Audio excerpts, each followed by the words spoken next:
जब जब होई धर्म की हानि, जब जब धर्म की हानि होती है, असुरों का बोलबाला होता है, राक्षसों का बोलबाला होता है, तब तब भगवान विविध प्रकार के शरीर धर करके संसार में आते हैं और पाप के भार को कम कर देते हैं, पाप को नष्ट करने का काम करते हैं। दिव्य रूप में भगवान साक्षात अपने चतुर्भुज रूप से कारागृही के अंदर जब प्रकट होते हैं, कारागृह प्रकाश से भर जाता है। भगवान का दिव्य रूप देख करके बारंबार वसुदेव देव की भगवान की स्तुति करते हैं। भगवान उन्हें अभय कर देते हैं, उनका भय दूर कर देते हैं। देखते ही देखते भगवान शिशु बन जाते हैं और भगवत रूपी शिशु यानी बाल कृष्ण भगवान को जिस समय वसुदेव जी छूते हैं, स्पर्श करते हैं, उसी समय उनके बंधन छूट जाते हैं। यानी जिस समय व्यक्ति संसार से भगवान की ओर बढ़ता है, परिवार से भगवान की ओर बढ़ता है, तो संसार के बंधन उस समय छूट जाते हैं। जब हम भगवान की ओर जाते हैं, जब भगवान की शरण में जाते हैं, जब भगवान का स्पर्श करना चाहते हैं, उनकी ओर बढ़ते हैं, तो सभी प्रकार के सांसारिक बंधन छूट जाते हैं। क्या दो राधे राधे। सांसारिक बंधन छूट जाते हैं और जैसे ही भगवान को छोड़ करके भगवान की माया को पकड़ते हैं, तो बोलो, तो फिर से सारे बंधन जकड़ लेते हैं, बंधनों में फंस जाते हैं। जैसे ही भगवान को छुआ, पकड़ा, सूप में लेकर के उन्हें चल पड़ते हैं, द्वार खुलते चले जाते हैं, ताले टूटते चले जाते हैं, द्वार खुलते चले जाते हैं, सैनिक अचेत पड़े रहते हैं, बाहर निकलते हैं। गोकुल में जाने के लिए यमुना जी को पार करना पड़ता है, यमुना जी में प्रवेश कर जाते हैं। हल्की हल्की इंद्र देवता प्रसन्न है, हल्की हल्की वर्षा पड़ रही है, भगवान का मानो स्वागत कर रहे हैं, प्रभु आप धरा पर आए हैं। वो हल्की हल्की बारिश की बूंदें पड़ रही हैं, शेष भगवान के ऊपर छैया बना रहे हैं प्रभु को। स्वागत तो ठीक है, पर भगवान को ये बूंदे ना लगे, ये वर्षा भगवान के ऊपर ना हो, शेष छैया कर रहे हैं। यमुना जी श्याम सुंदर भगवान कृष्ण के पैर स्पर्श करना चाहती है, उनको प्रणाम करना चाहती है, मेरे प्रभु आए हैं, इसलिए बढ़ती जाती हैं, बढ़ती जाती हैं। जब वसुदेव जी के यहां तक आ गई, भगवान विचार करने लगे कि मेरे तक पहुंचने के लिए तो उन्हें वसुदेव जी को पूरा पहले डुबाना पड़ेगा, तब ये मेरे तक पहुंचेगी। इसलिए भगवान ने उस सूप में से अपना एक पैर बाहर कर दिया, नीचे लटकाया, यमुना जी का स्पर्श हो जाता है और प्रणाम करके भगवान को यमुना जी नीचे नीचे उतर जाते हैं, पार जाते हैं, गोकुल में पहुंचे। क्योंकि वहां माया प्रकट हुई थी तो सब अचेत पड़े थे। जब माया का प्रभाव होता है तो व्यक्ति अचेत हो जाता है। यशोदा के कक्ष में जाते हैं, माया रूपी उस कन्या को ले लेते हैं और भगवान कृष्ण को वहां सुला देते हैं। इस बात का किसी को पता नहीं चला, चुपके से लेकर के कन्या को वापस पहुंच जाते हैं। जैसे ही कन्या को लेकर के वापस कारागृह में पहुंचे, फिर से द्वार बंद हो जाते हैं, ताले लग जाते हैं, द्वार बंद हो जाते हैं, ताले लग जाते हैं। उसके बाद जैसे ही अंदर पहुंचे तो फिर से वो बेड़ियां पड़ जाती हैं, फिर से बंधनों में बंध जाते हैं। मानो माया को पकड़ा तो फिर से वापस वैसे ही बंधनों में बंध गए। परमात्मा को पकड़ा था तो बंधन खुल गए थे, और माया को पकड़ा तो बंधन फिर से बंधनों में बंध गए। और माया ने रोना शुरू किया।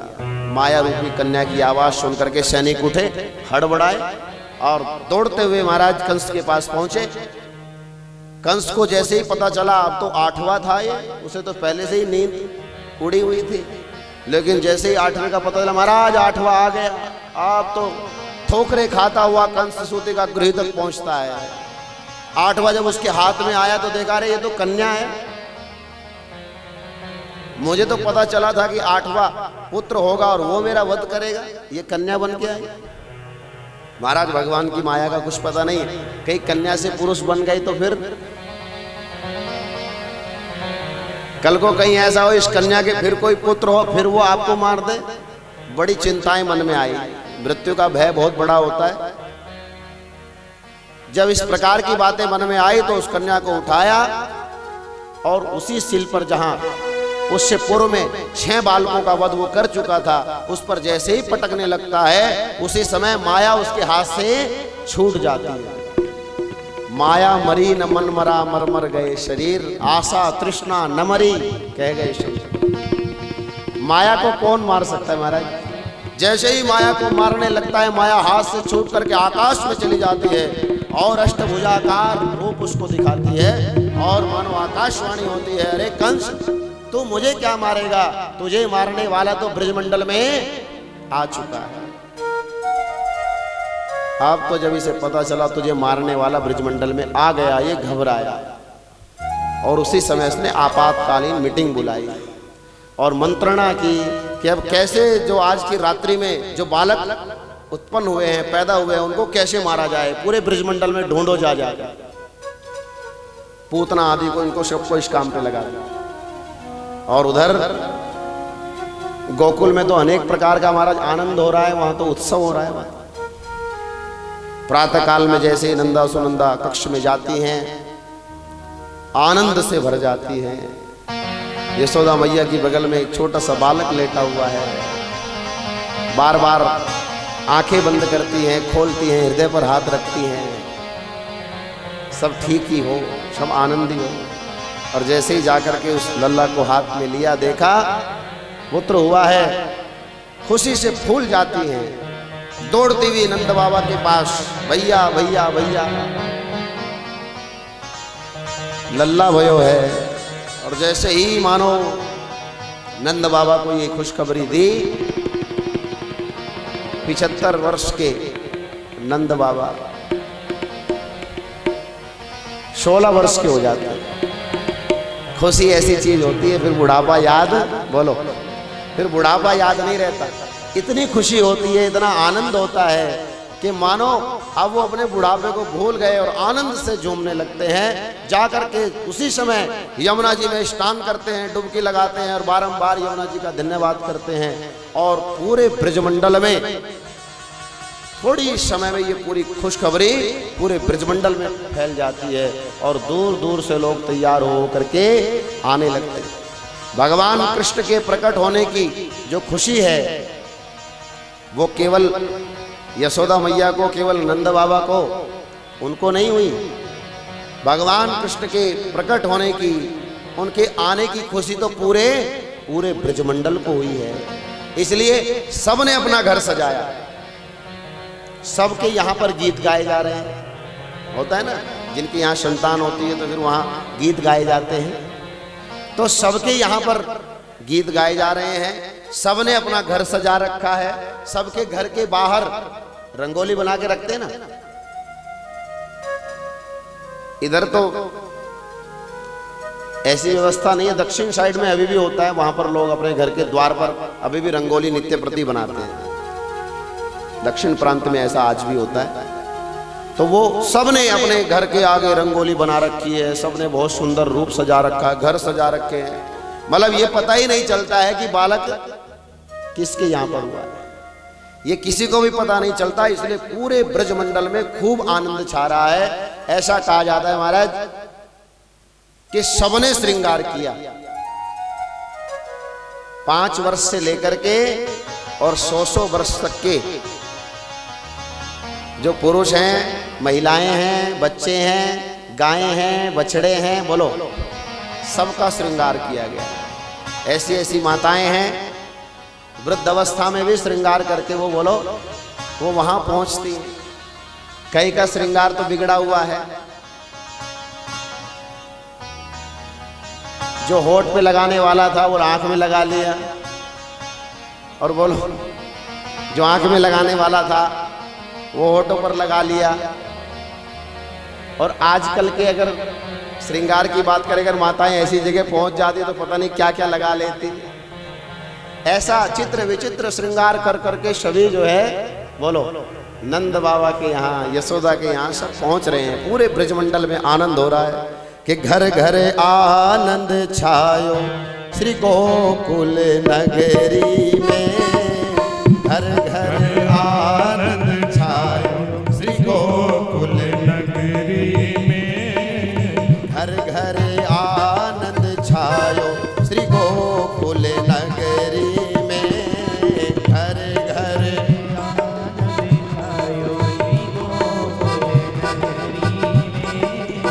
नेति नेति कही महिमा गावे, नेति नेति कही महिमा गावे, वेद हुआ को पार न पावे, वेद हुआ को पार न पावे, सो बेटा बन आयो श्री गोकुल नगरी में, सो बेटा बन आयो श्री गोकुल नगरी में, घर घर आनंद छायो श्री गोकुल नगरी में, घर घर आनंद छायो श्री गोकुल नगरी में।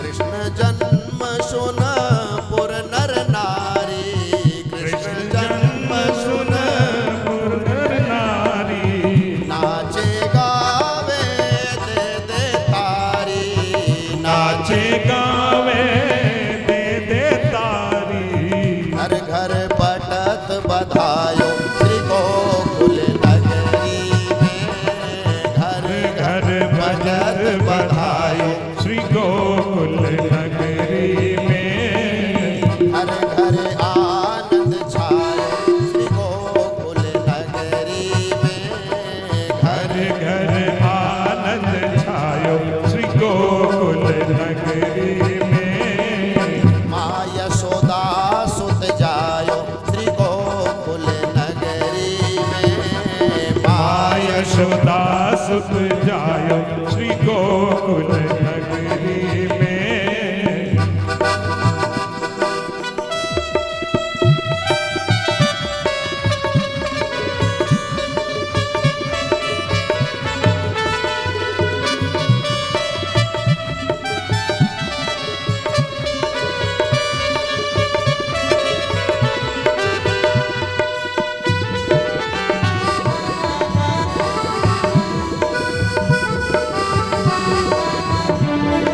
कहते हैं नंद बाबा के भवन में खूब बधाइयां बज रही हैं, खूब भीड़ इकट्ठी हो गई और सब कह रहे हैं यशोदा मैया से क्या कि लाला जन्म सुनी आई, यशोदा मैया दे दो बधाई, लाला जन्म सुन आई, यशोदा मैया दे दो बधाई, दे दो बधाई मैया दे दो बधाई, दे दो बधाई मैया दे दो बधाई, दे दो बधाई मैया दे दो बधाई, दे दो बधाई बधाई मैया दे दो बधाई, लाला जन्म सुनी आई, यशोदा मैया दे दो बधाई, लाला जन्म सुन आई, यशोदा मैया दे दो बधाई।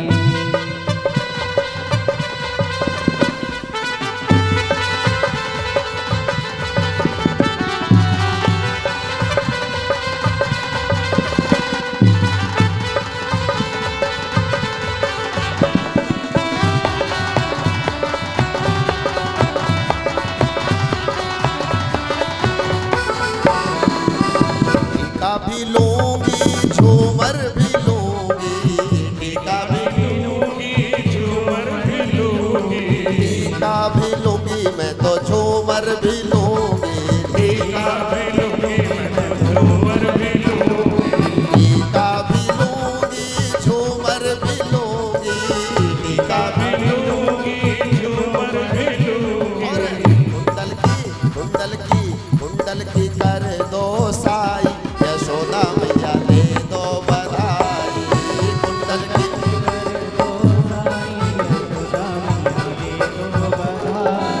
दे दो बधाई मैया दे दो बधाई, दे दो बधाई मैया दे दो बधाई। लाला जन्म सुनी आई, यशोदा मैया दे दो बधाई।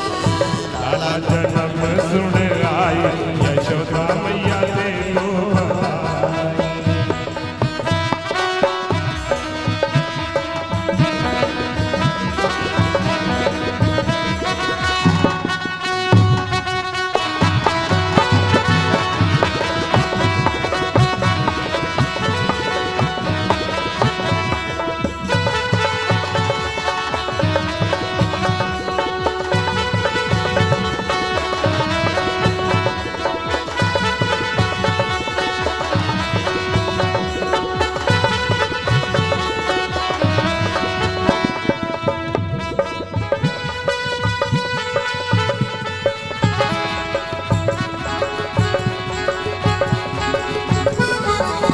साड़ी भी लूंगी लहंगा भी लूंगी, साड़ी भी लूंगी लहंगा भी लूंगी, साड़ी भी लूंगी लहंगा भी लूंगी, साड़ी भी लूंगी लहंगा भी लूंगी, साड़ी भी लूंगी मैं तो लहंगा भी लूंगी, साड़ी भी लूंगी मैं तो लहंगा भी लूंगी, साड़ी भी लूंगी लहंगा भी लूंगी, साड़ी भी लूंगी लहंगा भी लूंगी।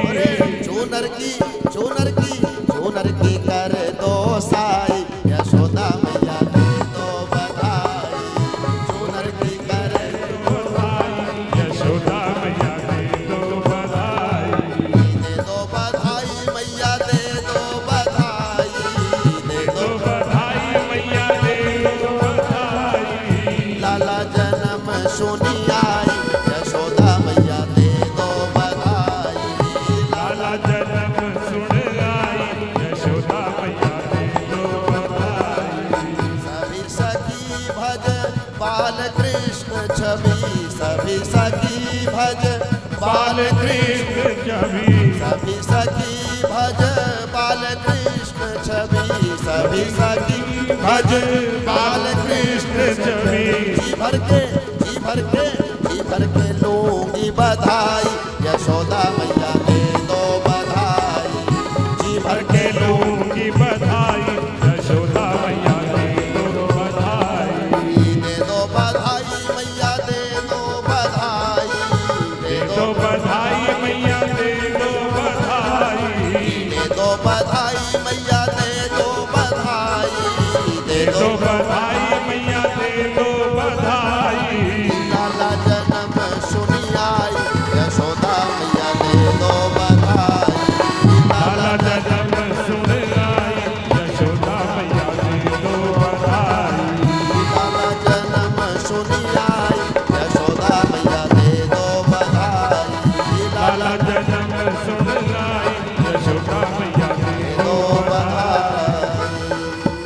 बोले नंद के लाला की। जय। और इस प्रकार बहुत आनंद होता है, उत्सव होता है। पूरे ब्रजमंडल में अनेक प्रकार से उत्सव होता है। पूरा ब्रजमंडल सजा रहता है, घर घर आनंद उत्सव होते रहते हैं। ये पता भी नहीं चलता किनके घर में भगवान ने जन्म लिया है, किनके घर में कौन सा वो घर है जहां पर साक्षात आनंद प्रकट हुए हैं। पूरे ब्रजमंडल में ही आनंद छा गया।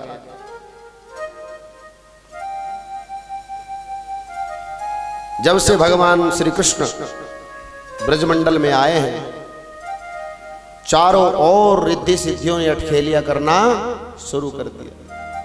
क्योंकि भगवान जब आते हैं तो उनके अनुचर तो भगवान से भी पहले आ जाते हैं। भगवान आए हैं, रिद्धि सिद्धियां पहले आ गई हैं। अनेक प्रकार से रिद्धि सिद्धियां वहां अटखेलियां करना शुरू कर दिया। आनंद साक्षात भगवान वहां प्रकट है, उत्सव होता रहता है। और ऐसा कहा जाता है, रसिकों ने ऐसे भाव प्रकट किए हैं कि पता ही नहीं चलता, महीनों तक भगवान का जन्मोत्सव चलता रहता है। उन्हें ये पता ही नहीं चलता कि कब सुबह हुई, कब रात हुई, कब शाम हुई, ये मालूम ही नहीं पड़ता। और ऐसा बोलो, ऐसा महीनों तक चलता रहता है, महीनों तक ऐसा होता रहता है। रोज ऐसा ही लगता है कि आज ही तो प्रकट हुए भगवान, अभी कई दिन की बात थोड़ी हो गई, आज ही तो प्रकट हुए। रोज ऐसा ही लगता रहता है और महीनों इसमें बीत जाते हैं। अनेक प्रकार का आनंद उत्सव होता रहता है। ऐसे भगवान की इतनी आनंद की कथा है जिसका पार पाया नहीं जा सकता। इतना आनंद है वहां पर जिसका वर्णन मुख से नहीं किया जा सकता। सब बारंबार अपने हृदय को भगवान के चरणों में लगाते हैं और धन्यवाद करते हैं कि प्रभु धन्य है हमारा जीवन कि हमारे इन आंखों को आपका दर्शन करने का सौभाग्य प्राप्त हुआ है। आपके पास खड़े होने का, आपका दर्शन करने का, आपका नाम लेने का सौभाग्य हमें मिला है, हम धन्य हैं। बारंबार वो अपने आप को धन्य मानते हैं। आज पूरा ब्रजमंडल अपने आप को धन्य मान रहा है। ऐसे भगवान साक्षात आनंद कंद हैं। कहते हैं एक बार नंद बाबा वार्षिक कर चुकाने के लिए मथुरा जाते हैं कंस के पास। उस समय इधर मौका पाकर के पूतना भी चारों ओर अपना प्रभाव बना रही है। पूतना निकली हुई है, बाल शिशुओं को, जो नवजात शिशु हैं उनको मारने के लिए वो निकली हुई है। नंद बाबा जी ने मथुरा पहुंच करके वार्षिक कर चुकाया और उसके बाद वो वसुदेव जी से मिले, क्योंकि 8वीं संतान हो जाने के बाद कंस ने वसुदेव और देवकी को मुक्त कर दिया था, छोड़ दिया था। तो नंद बाबा वसुदेव जी से मिलते हैं, कुशलक्षेम पूछी। उनकी 6 संतानें, 7 संतानें मारी गई थी। इसके लिए उन्होंने उनको सहानुभूति भी दी और दुख भी जताया। 8वें के विषय में उन्हें तो पता नहीं था कि 8वां पुत्र जो मेरे यहाँ पर पल रहा है वो वसुदेव जी का ही है। ये जानकारी उन्हें तो नहीं थी, पर वसुदेव जी तो इस बात को भली भांति समझते थे। वो तो खुद छोड़ के आए थे। लेकिन जो भी बातें हुई, इसी के साथ में वसुदेव जी ने नंद बाबा से कहा कि देखो मुझे कुछ ठीक नहीं लग रहा, इसलिए आप यहाँ ज्यादा देर न ठहरो, आपको जल्दी गोकुल जाना चाहिए। और इधर क्या होता है महाराज, सब लोग दूर दूर से न जाने कहां कहां से, जिसको भी पता चल रहा है, सब बधाई देने के लिए नंद बाबा के भवन पहुंच रहे हैं, यशोदा मैया के भवन पहुंच रहे हैं। तो ये भी एक टोली के साथ पहुंच लेती है पूतना। वैसे तो इसका शरीर राक्षसी शरीर है, बड़ा लंबा चौड़ा शरीर है, पर इसने माया से अपने आप को सुंदर बना लिया। ये भी गोपियों की तरह ही सुंदर बन करके वहां पहुंच जाती है। जाते ही यशोदा मैया को बधाई देती है, यशोदा मैया बधाई हो, बधाई हो। अब यशोदा मैया देखती है, पहचानती तो नहीं है, परंतु होगी कोई मेरी परिचित नहीं होगी, इनकी होगी, इन्हें जानती होगी। मैंने नहीं देखा होगा, इन्होंने देखा होगा। अब दूर दूर से लोग आ रहे हैं, सबको कैसे पहचान होता ना। शादी विवाह में कई बार जब बहुत सारे लोग शादी के फंक्शन में इकट्ठे होते हैं तो बहुत सारे लोगों को तो बोलो हम पहचानते ही नहीं है। लड़के वाले समझते रहते हैं ये लड़की वालों के साथ होंगे, और लड़की वाले समझते रहते हैं बोलो ये लड़के वालों के होंगे। और कई बार तो पता चलता है ऐसा कि वो हमारे ही हैं और हम ही उनको पहचान नहीं पाते। तो इसलिए ऐसे खुशी के अवसर पर, ऐसे दिव्य अवसर पर किसी को क्या पूछा जाए। कई बार तो हमारे साथ ऐसा भी होता है ना कि हमने किसी को कहीं एक आध बार देख लिया और वो हमें कहीं रास्ते में फिर मिल जाए वो हंसे, हम भी सोचे कि भाई हाँ जानते होंगे, हमने भी हंस दिया, मुस्कुरा दिया। अच्छा, कई बार स्थिति तो जब ज्यादा प्रभावित हो जाती है, जब वो पूछ लेते हैं हाँ पहचान लिया, तो दूसरा व्यक्ति थोड़ा शर्मा हाँ हाँ पहचान लिया, पहचाना नहीं है, लेकिन बोलो शर्मा शर्माई में क्या कह देता है, हाँ हाँ बिल्कुल। अच्छा, उससे भी हद की बात तो तब तो बताओ फिर हम कौन है।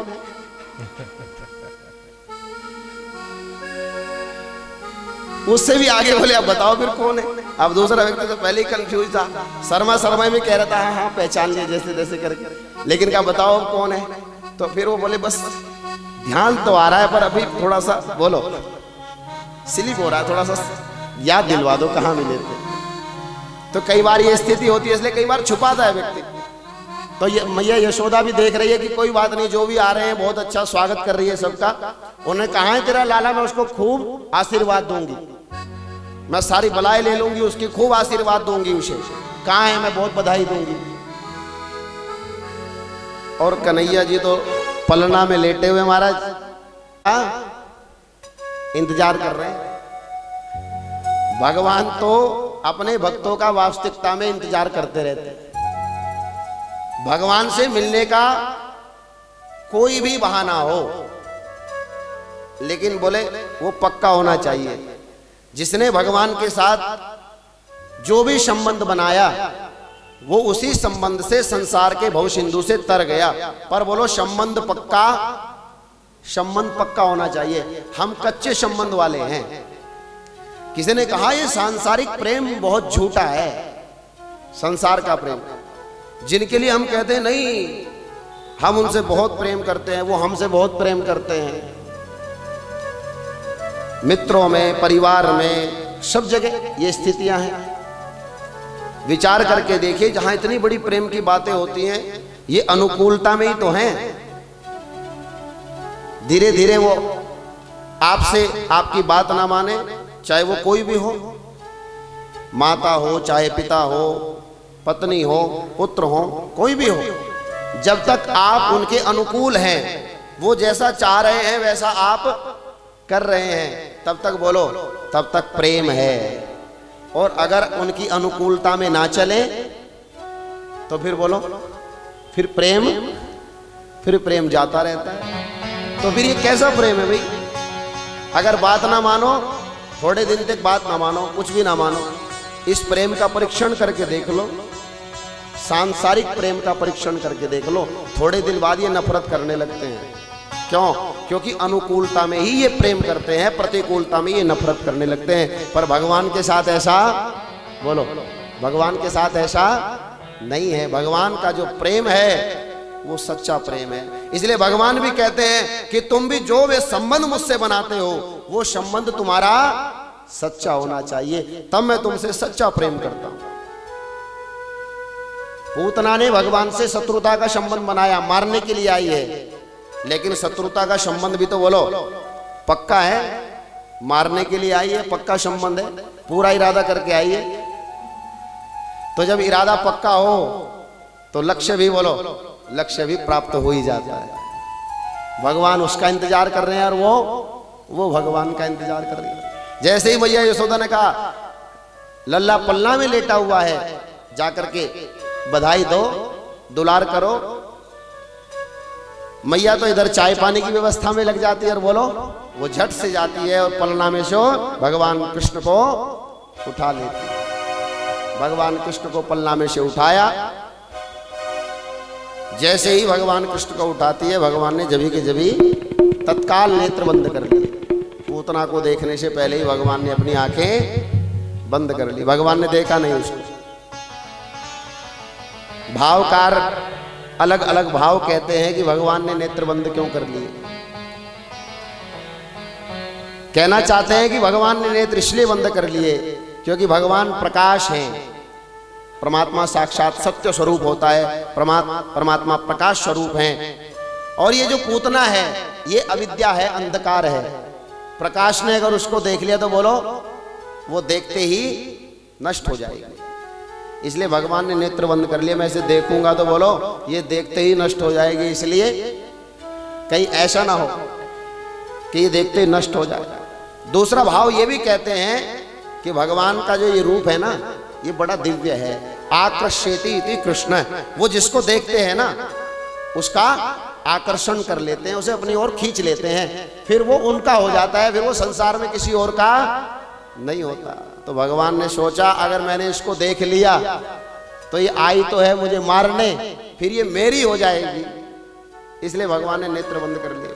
बोले इसे नहीं देखूंगा, कहीं इसके साथ मेरे नैन लड़े तो ये मेरी हो जाएगी, ये समर्पित हो जाएगी। आकर्षित यदि कृष्ण, भगवान के देखने में आकर्षण है।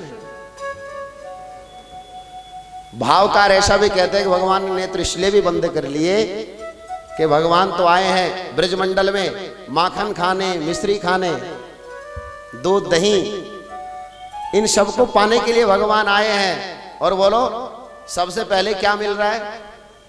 सबसे पहले जहर मिल रहा है। तो आंख बंद करके भगवान भोलेनाथ का ध्यान लगाया, प्रभु मैं तो आया था माखन मिश्री खाने, शुरू में ही जहर आ गया, इसलिए ऐसा करो ऊपर का जहर जहर आप पी लो और बोलो नीचे का दूध दूध मैं पी लूंगा। तो मानो भगवान शंकर से प्रार्थना की, और तभी उस पूतना ने, ये पूतना पूर्व जन्म की राजा बलि की लड़की है, इसका नाम था रत्नमाला। जिस समय भगवान वामन रूप में वहां पहुंचे, भगवान का दिव्य स्वरूप था, पूरा परिवार उनकी शरणागत हुआ। तो उस समय उस रत्नमाला ने भगवान के दिव्य रूप को, छोटे से बालक के रूप में भगवान थे, देख करके सोचने लगी कितना सुंदर स्वरूप है, ऐसे बालक को तो मैं अपनी गोद में दूध पिलाती, वात्सल्य लुटाती। और भगवान ने कहा मैं तेरा ये भाव पूर्ण करूंगा। लेकिन जब भगवान ने विराट रूप धारण किया और सब कुछ नाप लिया 2 पग में, फिर तो उसने देखा रही तो बड़ा खतरनाक है, ऐसे बालक को तो बोलो, ऐसे बालक को तो जहर पिला के मार देना चाहिए। भगवान ने कहा चिंता ना कर, ये वाला भी पूरा करूंगा, तेरे दोनों भाव में पूर्ण करूंगा। और आज मानो उसके वही भाव भगवान पूर्ण करना चाहते हैं। जैसे ही पूतना ने भगवान कृष्ण को उठाया, उसी समय अपना जहर भरा स्तन उसके मुख में रख दिया और भगवान ने उसके स्तन को पीना शुरू कर दिया। अब तो जैसे ही भगवान ने मानो उसका दूध पीना शुरू किया, तो दूध क्या उसके प्राणों को खींचना भगवान ने शुरू कर दिया। अब तो जब उसको पूरे शरीर में लहर होती है, वेदना होती है, पीड़ा होती है, वो कष्ट से छटपटाने लगती है और छुड़ाना चाहती है। अब भगवान न छोड़े, और भगवान मानो मनी मन के मोची में जिसे पकड़ लेता हूं एक बार, फिर उसे छोड़ता, फिर मैं उसे छोड़ता नहीं हूं। अब ये कहे सामुंच सामुंच, मुझे छोड़ो छोड़ो छोड़ो, और इसकी सारी माया नष्ट हो जाती है और ये घर से बाहर की ओर भागती है। इसका शरीर राक्षसी वाला हो जाता है और उसी समय इसके प्राण निकल जाते हैं, भूमि पर धड़ाम गिरती है। बोलो बाल कृष्ण भगवान की जय। धड़ाम से भूमि पर गिरती है। उस समय जैसे ही इसका शरीर भूमि पर गिरता है तो मानो वहां ब्रजमंडल में भूकंप सा आ गया, क्योंकि छोटा मोटा शरीर नहीं था इसका, 6 कोस का लंबा शरीर था, 18 किलोमीटर का लंबा शरीर, इतना लंबा शरीर था। धड़ाम से जब वहां गिरती है, यशोदा मैया ने जब वो आवाज सुनी तो दौड़कर अंदर जाती है। इतनी सारी घटना हुई, माता को पता नहीं चला, दौड़कर अंदर जाती है। कक्ष में देखा पलना में भगवान कृष्ण नहीं है, तो घबराई हुई बाहर आती है, तो बाहर देखा रहे इतना विशाल शरीर किसी राक्षस का पड़ा है, और उस राक्षसी शरीर पर भगवान पूतना के स्तनों पर खेल रहे हैं। भगवान वहां खेल रहे हैं, आनंद कर रहे हैं। जल्दी से जाकर के उठाया और विचार करने लगी कि कन्हैया तो अंदर थे, ये इस राक्षसी के पास कैसे आए, और ये इतनी भयानक राक्षसी यहां आई कैसे। उसी समय नंद बाबा जब गोकुल में पहुंचे तो उन्होंने सारी वार्ता सुनी और सब कुछ देखा, तो उनके मन में भाव आता है कि वसुदेव जी ठीक कह रहे थे कि जल्दी चले जाओ, मुझे कुछ शगुन दिखाई, ठीक शगुन मुझे दिखाई नहीं दे रहा, अब शगुन सा कुछ दिखाई दे रहा है। अब उस पूतना के शरीर को, वो तो बहुत लंबा चौड़ा शरीर था, 4 आदमी उसे कंधा देकर को ले जा नहीं सकते थे। पूतना के शरीर के टुकड़े टुकड़े किए गए महाराज, और टुकड़े टुकड़े करके उसको कई हिस्सों में करने के बाद यमुना जी के किनारे पर जाकर के उसको जलाया गया। जिस समय पूतना के शरीर को जलाया जाता है, उसके शरीर से चंदन जैसी खुशबू आती है। आदरणीय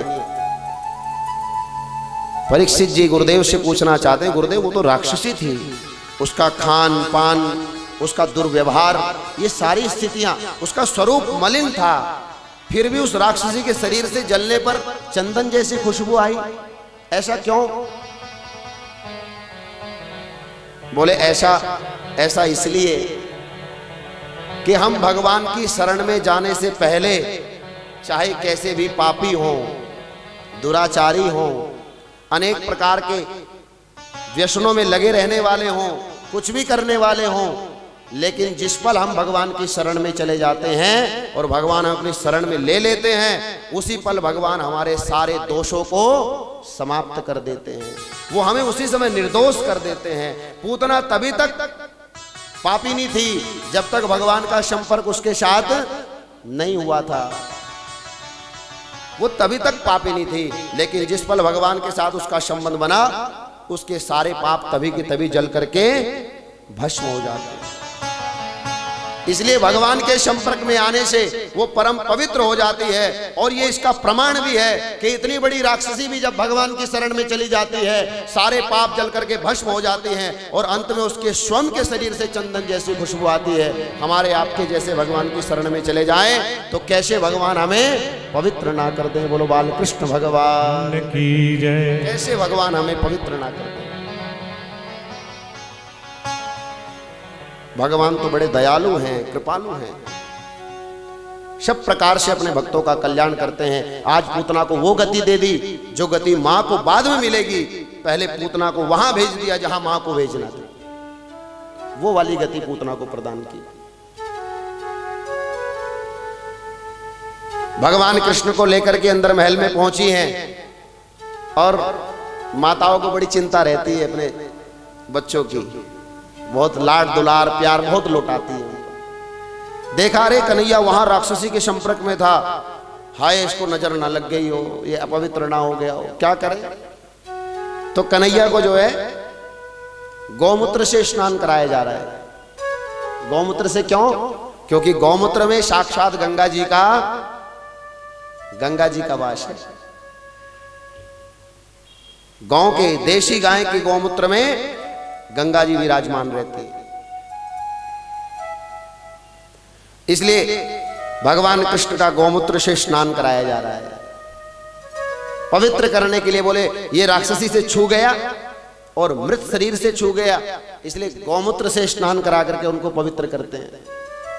और फिर नजर उतारने के लिए झाड़ा लगाते हैं। उस समय मिर्चे नहीं वारते थे, ये तो अब वारने लगे मिर्ची जला करके।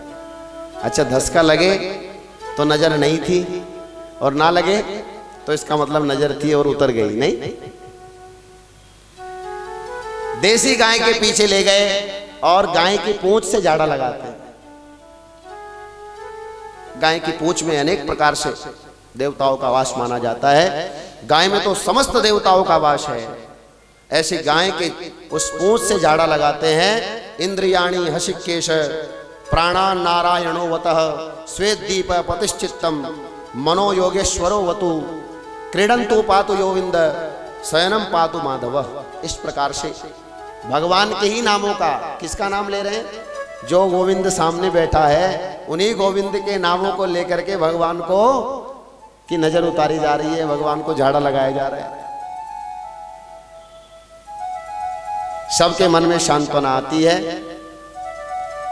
अब नंद बाबा ने भी कह दिया कि देखो बहुत ध्यान से बालक का पालन करो, ऐसे ही बिना देखे बिना पहचाने बिना समझे किसी को बालक को किसी की गोद में जल्दी से मत दो।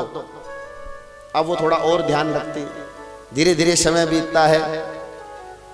अब भगवान 3 महीने के हुए हैं, उन्होंने करवट बदली है। अच्छा उत्सव मनाने का भी बहाना चाहिए। ये तो हमारी सनातन संस्कृति ऐसी है कि इस सनातन संस्कृति में हमें इतने सारे त्योहार मनाने को मिलते हैं जिससे हमारा पूरा जीवन आनंदमय हुआ रहता है। सच मानना। कभी विचार करके देखो, कभी कल्पना करके देखो, इन सब त्योहारों के बिना, ये जो उत्सव हमारे सनातन धर्म में है, इन उत्सवों के बिना, इन त्योहारों के बिना हमारा जीवन कितना नीरस हो जाएगा, कितने नीरस हो जाएंगे हम। बहुत सारी स्थितियां हैं, हमारी किसी के साथ बोलचाल नहीं है महाराज। होली आ जाए, दीपावली आ जाए, सारी बातें भुला करके हम बातचीत करना शुरू कर देते हैं। कोई बात नहीं, होली आ रही है, दीपावली आ रही है, ये उत्सव आ रहा है, वो उत्सव आ रहा है, अपनी तरफ से जा करके कह देना, कोई बात नहीं। गुस्से में कोई मनमुटाव हो गया, गुस्से में कोई बात हो गई, बाद में रियलाइज हो गया, पता लग गया कि हाँ पश्चाताप हुआ है, हमारी गलती थी, जाओ चले जाओ। ये दिव्य त्योहार हमारे जीवन में, मंगल त्योहार हमारे जीवन में आते हैं, हमारे जीवन को सरस बनाने के लिए हमें इन्हें अनेक प्रकार से आनंद उत्सव के रूप में मनाना चाहिए। और बहाने खोजे जाते हैं, आज तो इकट्ठा होने के बहाने खोजे जाते हैं। कोई ऐसा मंगल अवसर हमारे जीवन में आए जिससे हम लोग इकट्ठा हो सके। विचार कीजिए, आज हमारे पास सब कुछ है, धन है, संपत्ति है, मान है, सम्मान है, पद है, प्रतिष्ठा है, ये सब चीजें हमारे पास हैं, लेकिन इकट्ठे बैठ करके आनंद उत्सव मनाने का अवसर हमारे पास नहीं है। इससे हम सूने हैं। भगवान ने आज करवट बदली, तो बस करवट बदलने का ही उत्सव मनाया जा रहा है। भगवान ने आज करवट बदली तो बड़ी खुशी हुई सबको, ब्रजमंडल को बड़ी खुशी होती है, आज भगवान ने अपने आप करवट बदली। तो बच्चा अपने आप जब करवट बदल ले तो बड़ी खुशी की बात हुई। आज भगवान ने करवट बदली तो उसी का उत्सव मनाया जा रहा है। भगवान को नहलाया धुलाया और छकड़े में यानी बैलगाड़ी के नीचे पलना में उनको लिटा दिया जाता है। भगवान उसके नीचे लेटे हुए आनंद कर रहे हैं और मैया अनेक प्रकार के खान पान में, पकवानों में व्यस्त है।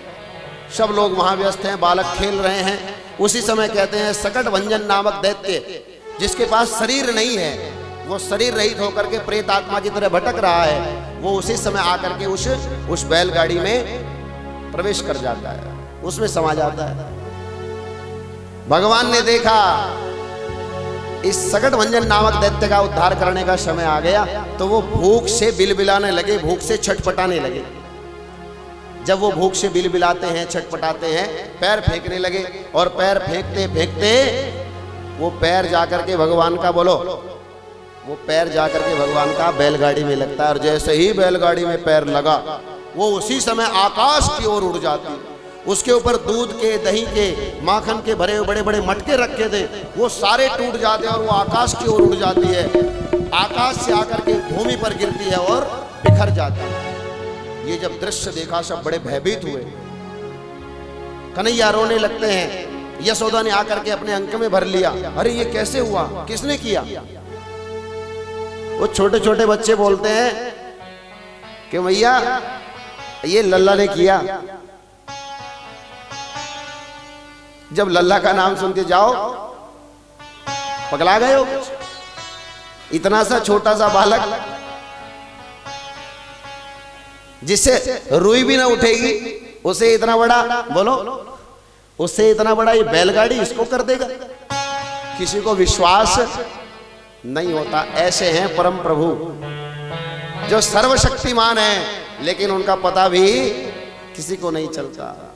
अनेक प्रकार से लाड़ दुलार करते हैं, पर वो सोचने लगते हैं कि ये सब क्या हो रहा है। जब से कन्हैया आए हैं, आनंद उत्सव तो बढ़ा ही है, लेकिन साथ साथ धीरे धीरे भगवान ने, क्योंकि अवतार धारण किया है राक्षसों का उद्धार करने के लिए, तो भगवान ने धीरे धीरे वहीं से गिनती शुरू कर दी।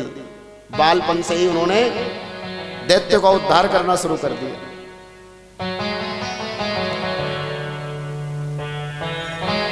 जब जब भगवान नारायण पृथ्वी पर अवतार लेते हैं किसी भी रूप में, तब तब भगवान भोलेनाथ भी उनका दर्शन करने के लिए जरूर आते हैं। आदरणीय सुखदेव जी महाराज कहते हैं, राजन, ऐसे ही भगवान कृष्ण के रूप में जब अवतार धारण करते हैं, तब भोले बाबा उनका दर्शन करने के लिए आते हैं। और दर्शन करने के लिए भगवान का वो चल पड़ते हैं कि लेके गोरा जी को साथ, भोले भोले भोलानाथ, काशी नगरी से आए हैं भोले शंकर, लेके लेके गोरा जी को साथ भोलेनाथ काशी नगरी से आए है भोले शंकर भोले के गोरा जी को साथ भोले भोले भोलानाथ काशी नगरी से आए हैं भोले शंकर लेके गोरा जी को साथ भोले भोले भोलेनाथ काशी नगरी से आए हैं भोले शंकर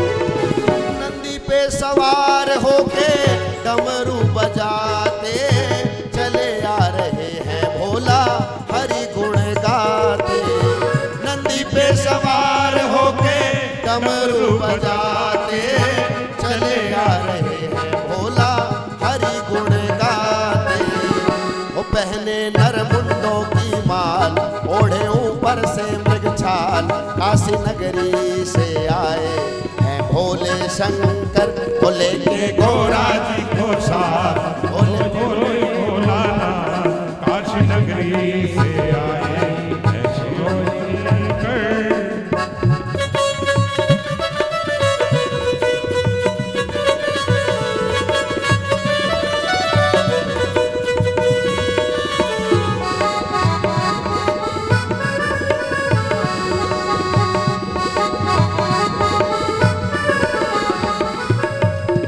हाथ में त्रिशूल लिए भस्मी रमाए झोली गले में डाले गोकुल में आए हाथ में त्रिशूल लिए भस्मी रमाए झोली गले में डाले गोकुल में आए और पहुँचे नंद जी के द्वार शिव जी बोले बारंबार काशी नगरी से आए हैं भोले शंकर भोले के गोरा जी को साथ भोले भोलानाथ काशी नगरी से आए हैं भोले शंकर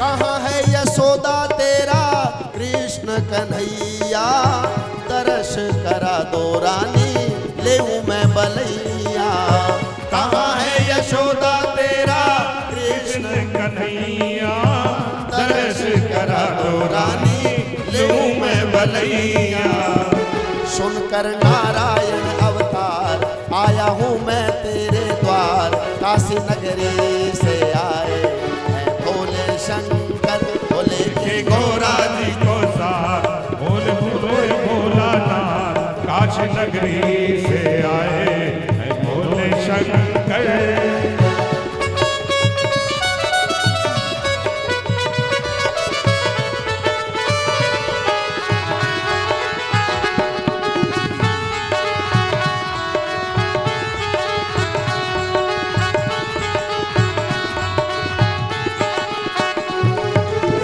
देख कर यशोदा बोली जाओ जाओ द्वार पर हमारे नहीं डमरू बजाओ देख कर यशोदा बोली जाओ जाओ द्वार पर हमारे नहीं डमरू बजाओ उतर जावेगा मेरा लाल देखेगा सर्पों की माल काशी नगरी से आए हैं भोले शंकर भोले के गोरा जी को साथ भोले भोले भोलानाथ काशी नगरी से आए हैं भोले शंकर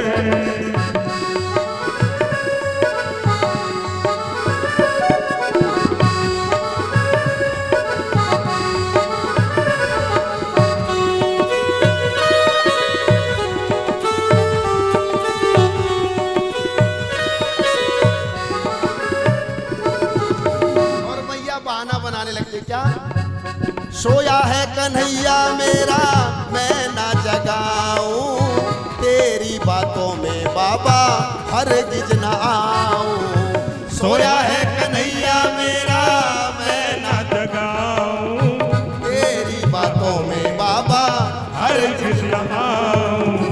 ओ मेरा नन्हा सा गोपाल तू कोई जादू देगा डाल, काशी नगरी से आए मैं भोले शंकर, भोले के गोरा जी को साथ बोल बोले भोलानाथ, काशी नगरी से आए मैं भोले शंकर।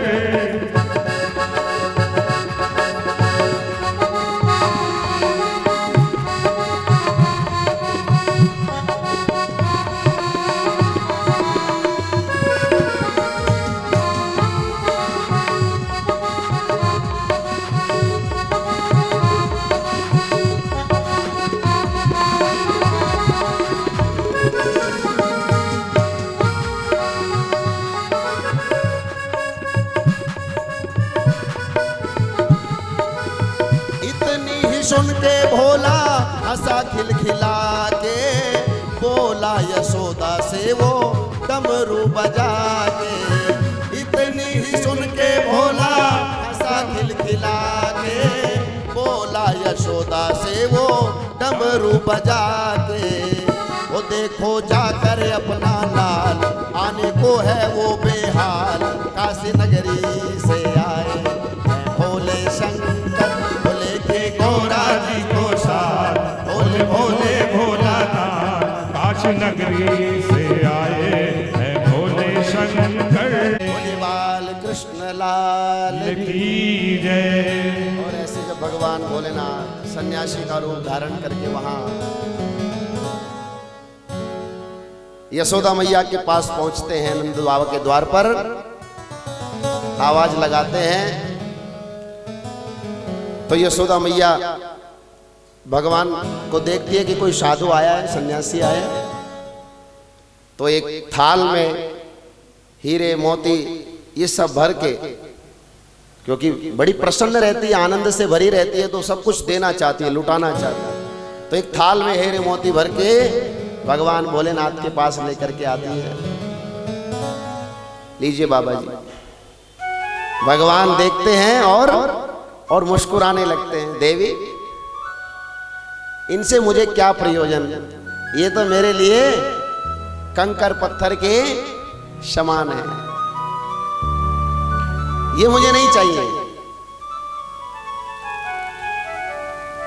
यशोदा को लगा कि कुछ कम रह गए, अंदर जाती है दोबारा, उसमें और कुछ सोना चांदी रत्न रख करके और थाल थोड़ा बड़ा कर लेती और थोड़ा भर के लाती। अच्छा लीजिए बाबा जी, आप तो खुश हो जाइए, क्योंकि अब यहाँ पर जो भी आ रहे हैं वो बड़ी प्रसन्नता से जा रहे हैं, खुशी से, आप भी खुश होके जाइए। लीजिए बड़ी प्रांत लेके आई। भगवान कहने लगे, देवी मुझे इन सब से कोई प्रयोजन नहीं है, ये तो मैंने पता नहीं कितने लोगों को, बोलो ये मैंने पता नहीं कितना लुटा रखा है, सबको खूब दिया हुआ है। मैंने अपने भंडार हमेशा इसके लिए खोले हुए, मैं अपने पास नहीं रखता, सब लोगों को दिए रखता हूँ, इसकी जरूरत नहीं है मुझे। तो तुम केवल अपने लल्ला के दर्शन करा दो, मैं तो उनके दर्शन की लालसा से आया। जैसे ही लल्ला का नाम सुनती अब तो सीरियस हो गई। बाबा जी लल्ला तो सो रहा है, लल्ला के दर्शन नहीं कराऊंगा। अब जैसे ही कहा लल्ला सो रहा है, लल्ला तो सुन रहा था अंदर, और लल्ला को तो सब पता है बाहर कौन आए हुए हैं। अब जैसे ही कहा मैया ने लल्ला सो रहा, लल्ला इतनी जोर जोर के रोना शुरू किया कि बाहर तक आवाज आ गई। भगवान कह रहे हैं लल्ला ही रो रहा है, लगता है सो नहीं रहा, उठ गया, अब तो दर्शन करा दो। मैया मनी मन सोचे इस कन्हैया को भी अभी उठना था, मैंने झूठ बोला, ये बहाना भी बोलो, ये मेरा ये बहाना भी चल नहीं पाया, यहीं तक आवाज पहुंचा दी, बाहर तक आवाज आ जाती। अब नाना प्रकार के बहाने बनाने लगी, देखो मैं दिखा नहीं सकती, ये वो नाना प्रकार की। भगवान कहते देखो मुझे कुछ और नहीं चाहिए, केवल लल्ला का दर्शन करा। मैया डरी हुई है, उनकी भी गलती नहीं है, न जाने कौन कौन से रूप में लोग आ रहे हैं, और राक्षसी रूप अनेक प्रकार के धारण करके आते हैं। मैया भयभीत है, डरी हुई है। और किसी ने कहा कि दूध का जला हुआ, तो बोलो वो तो छाछ में भी फूंक मारता महाराज। तो वही हाल था।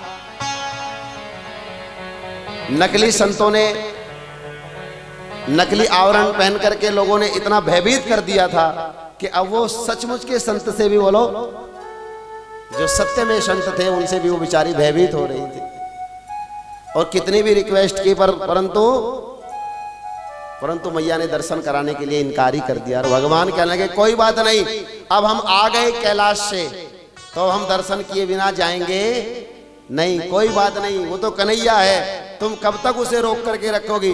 जिस दिन भी उसने घुटनों से भी चलना शुरू कर दिया, बोलो उसी दिन वो निकल करके बाहर आ जाएगा। एक बार वो चलना शुरू कर दे, फिर किसी की पकड़ में आने वाला, फिर वो किसी की पकड़ में आने वाला नहीं है। कोई बात नहीं, जब तक उनका दर्शन नहीं होगा तब तक अपना यही समाधिस्थ रहेंगे। और जिस दिन कन्हैया खुद आकर के अपना दर्शन दे देंगे, उस दिन अपने कैलाश धाम को चले जाएंगे। और ऐसा कह करके कुछ दूरी पर जाकर भगवान अपना आसन जमा करके बैठ जाते हैं।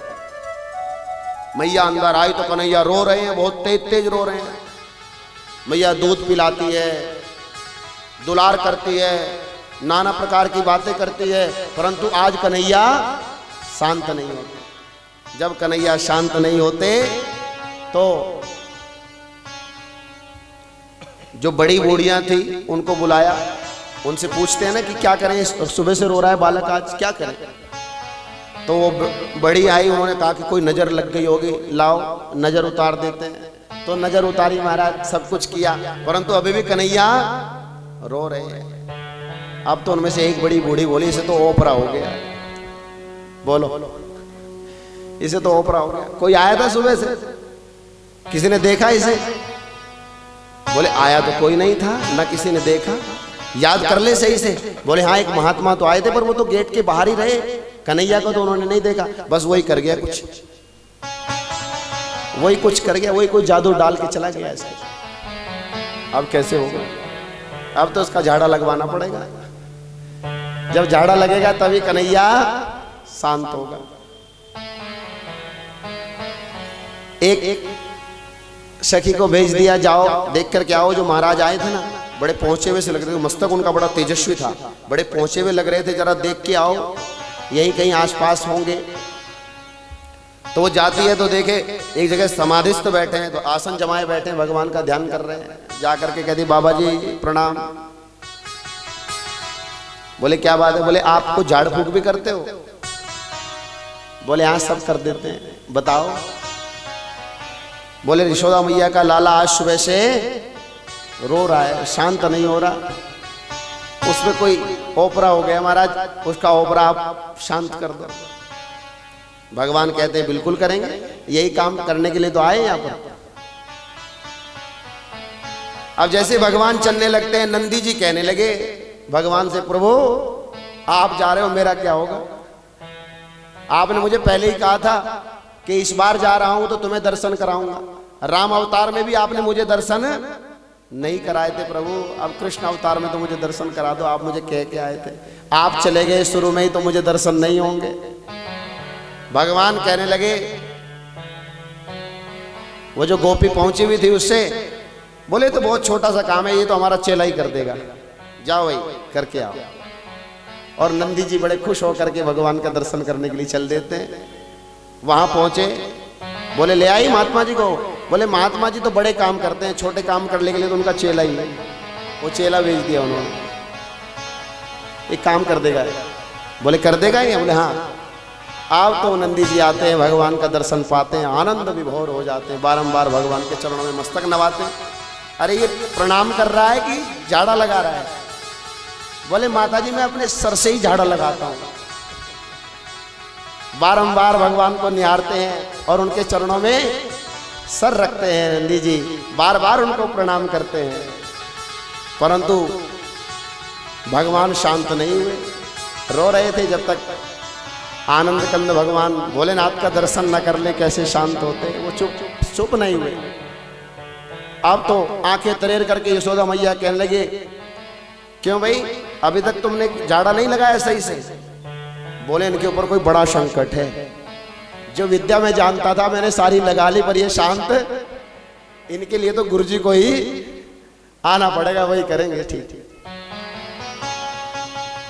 अब तो नंदी जी जाते हैं और अब भोले बाबा दर्शन करने के लिए आ गए। भोले बाबा जब आ रहे हैं, सब हाथ जोड़े खड़े हैं प्रणाम करने के लिए भगवान को। संत महात्मा भी आइए, क्योंकि सबको लग रहा है कि कैसे भी करके हमारे बालक को ठीक कर दो। बस हाथ जोड़े खड़े हैं। भगवान जैसे ही प्रवेश करते हैं बोले कोई बात नहीं, चिंता ना करो। और जैसे ही भगवान ने प्रवेश किया और कन्हैया ने भगवान को देखा, भोलेनाथ को, और भोलेनाथ ने कन्हैया को देखा, तो देखते ही बोलो, देखते ही खुश हो जाते हैं। अभी तो रो रहे थे और अभी रोते रोते मुस्कुराने लगते हैं। उनके कपोल पर आंसू लगे हुए हैं दोनों ओर, लेकिन अब मुस्कुराना शुरू कर दिया कन्हैया ने, पैर फेंकने शुरू कर दिए। अब तो भगवान को देख करके सब सोच रहे हैं ये तो बड़े पहुंचे हुए महात्मा है महाराज, इन्होंने कुछ किया भी नहीं, देखने मात्र से ही, बोलो देखने मात्र से ही ओपरा छोड़ करके चला गया। भगवान के चरणों को पकड़ते हैं, चरणों को निहारते हैं भोले बाबा, आनंद से भर जाते हैं। प्रभु, वैकुंठ में आपका दर्शन नारायण के रूप में होता है, पर आपके इस बालपन के रूप को देखने के लिए तो आंखें तरस जाती हैं। कब कब आप अवतार लेते हो, कब कब इस दर्शन को करने का अवसर प्राप्त होता है, और मानो उन चरणों को अपने हृदय में बसा लेते हैं। ऐसे भोले बाबा दर्शन करने के लिए आते हैं। बोलो शंकर भगवान की जय, बोलो कृष्ण कन्हैया लाल की जय। ऐसे भगवान की मंगलमयी लीलाएं हैं अनेक प्रकार की, जिनका पार नहीं पाया जा सकता। बहुत समय बीतता चला जाता है, परंतु भगवान का नामकरण संस्कार नहीं हुआ। ध्यान रखना, बहुत लंबा काल बीतता चला जाता है, परंतु नामकरण संस्कार भगवान का अभी तक नहीं हुआ। भूल गए सब, इतने आनंद में विभोर रहते हैं, नामकरण कराना ही भूल गए। बस लल्ला लल्ला करके ही काम चला रहे हैं, लाला लाला करके काम चलाते हैं सब, नाम अभी नहीं रखा गया भगवान का।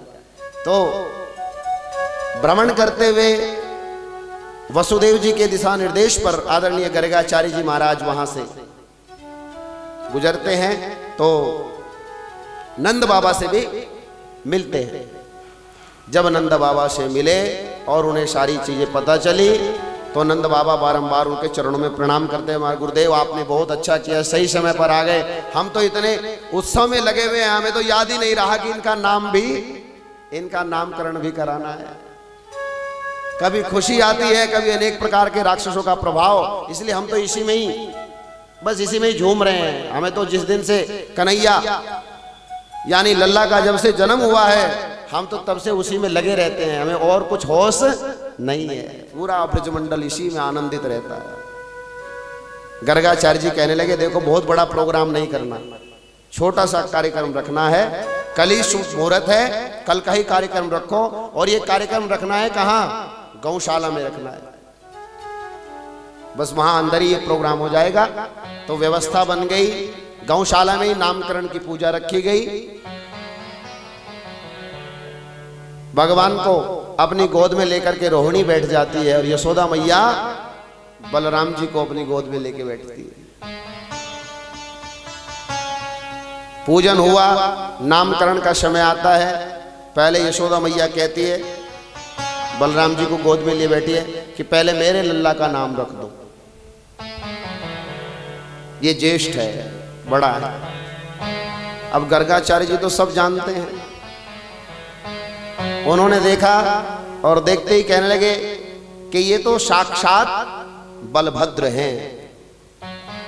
मन में उन्होंने विचार किया, बाहर प्रकट नहीं किया, ये तो शेषावतार हैं, बलभद्र हैं, क्योंकि ये रोहिणी की कुक्षी से उत्पन्न हुए हैं, प्रकट हुए हैं, इसलिए इनका नाम होगा रोहिण्य। और क्योंकि ये बलवान होंगे, सर्वशक्तिमान होंगे, इसलिए इनका एक नाम बलभद्र भी होगा। और लोग इन्हें प्रेम से बलराम कहेंगे। और अनेकों नाम होंगे इनके, इन्हें कोई हलधर भी कहेगा। ऐसे प्रथम जो है बलराम जी का नाम संस्कार संपन्न किया। बोलिए बलराम भगवान की जय। अब तो समझ गई वो कि अदला बदली करने से कोई फायदा नहीं है, तो समझ गए, तत्काल इन्होंने बता दिया ये रोहिणी का है। कृष्ण को अपनी गोद में लेती हैं, भगवान की ओर गर्गाचार्य जी देखते हैं तो मुस्कुराते हैं और मुस्कुरा करके कहते हैं मानो कि बता दूं बस जो छिपा हुआ है सारा राज। और भगवान मनी मन कहते हैं गर्गाचार्य जी से बस यहाँ कुछ भी प्रकट नहीं करना, जो नाम आपको रखना है रख दीजिए, परंतु कुछ भी प्रकट मत करना बाहर अभी, नहीं तो मैया को पता चल गया मैं भगवान हूं तो बोलो भगवान समझ करके मुझे शीशे की अलमारी में अंदर बिठा देगी, 2-3 टाइम भोग लगाएगी, आरती करेगी और बस उसके बाद मैं अपना अलमारी में बैठा रहूंगा और बोलो ये अपने काम में लगी रहेंगी। इसलिए मैं यहाँ अलमारी में बैठने के लिए नहीं बल्कि प्यार पाने आया हूँ, दुलार पाने आया हूँ, माँ का वात्सल्य पाने आया हूँ, तो यहाँ बता मत देना। कन्हैया की ओर देख करके गर्गाचार्य जी कहते हैं कि देखो इनका स्वरूप दिव्य है और क्योंकि ये जिसको देखेंगे उसका आकर्षण कर लेंगे, उसे अपनी ओर खींच लेंगे, इसलिए इनका नाम आकर्षेति इति कृष्ण, इनका नाम कृष्ण होगा। बोलो कृष्ण भगवान की जय। महाराज ये जिसको देखेंगे मोहित कर देंगे, इसलिए लोग इन्हें मोहन भी कहेंगे। ये माखन चुराएंगे तो इनका नाम बोलो, इनका नाम माखन चोर भी होगा।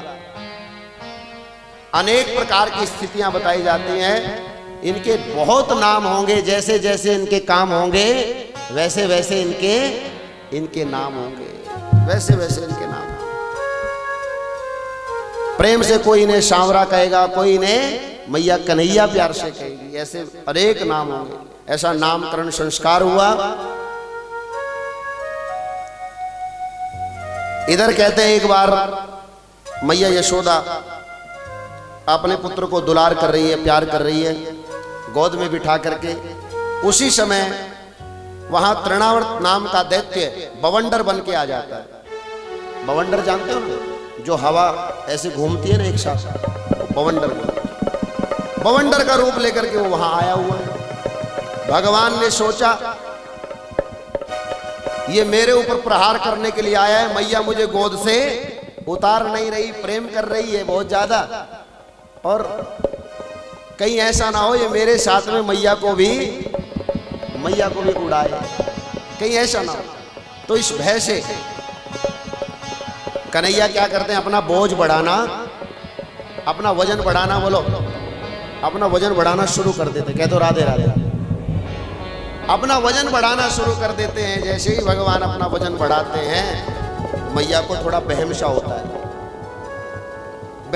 है, अरे कन्हैया में वजन तो नहीं बढ़ रहा। फिर लगा नहीं मेरा कन्हैया तो हल्का सा तो है ही, कुछ खाता भी है कहीं, ये तो बहुत हल्का सा है। माँ को कभी भी अपने बच्चे में बोलो कितना भी हष्ट पुष्ट तंदुरुस्त हो, पर माँ को कभी भी अपने बच्चे में भार नहीं लगता, हमेशा वो हल्का ही लगता रहता। कितना हल्का है, कितना कमजोर है। अच्छा किसी दूसरे का बच्चा अपनी गोद में आ जाए, थोड़ा ठीक सा हो, हष्ट पुष्ट तंदुरुस्त सा हो, थोड़ा गोद में आ जाए, फिर देखो अरे देखो कितना भारी हो रहा, खा खा के क्या खिलाती है उसको। दूसरे का बच्चा गोद में आए तो भारी भी दिखता है, मोटा ताजा भी दिखता है, और अपना बच्चा चाहे जैसा हो रहा हो, बोलो उसमें जरा सा भी वजन दिखाई नहीं देता, और मन का बहम मानती रहती है। यशोदा बार बार अपने मन का बहम मानती रहती है कि मेरे मन का बहम है, लेकिन वो बार बार जब वजन तो वो वास्तव में बढ़ा रहे हैं। जब उनका वजन बढ़ता है तो वो बार बार मन में भाव आ रहे हैं। उसने सोचा कि अभी थोड़ी देर के लिए नीचे बिठा दूं इसको, नहीं तो बार बार मेरे मन में बहम आएगा, और हो ना हो कहीं मेरी नजर कन्हैया को, कहीं मेरी ना नजर लग जाए कन्हैया को। इसलिए थोड़ी देर के लिए बोलो उनको बिठा देती है।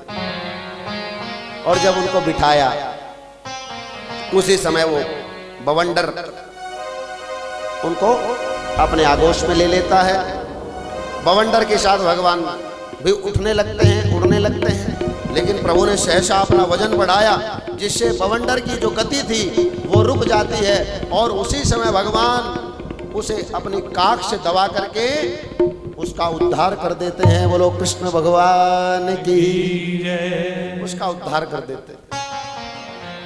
ऐसे भगवान ने बवंडर का, तृणवृत नामक दैत्य का उद्धार कर दिया।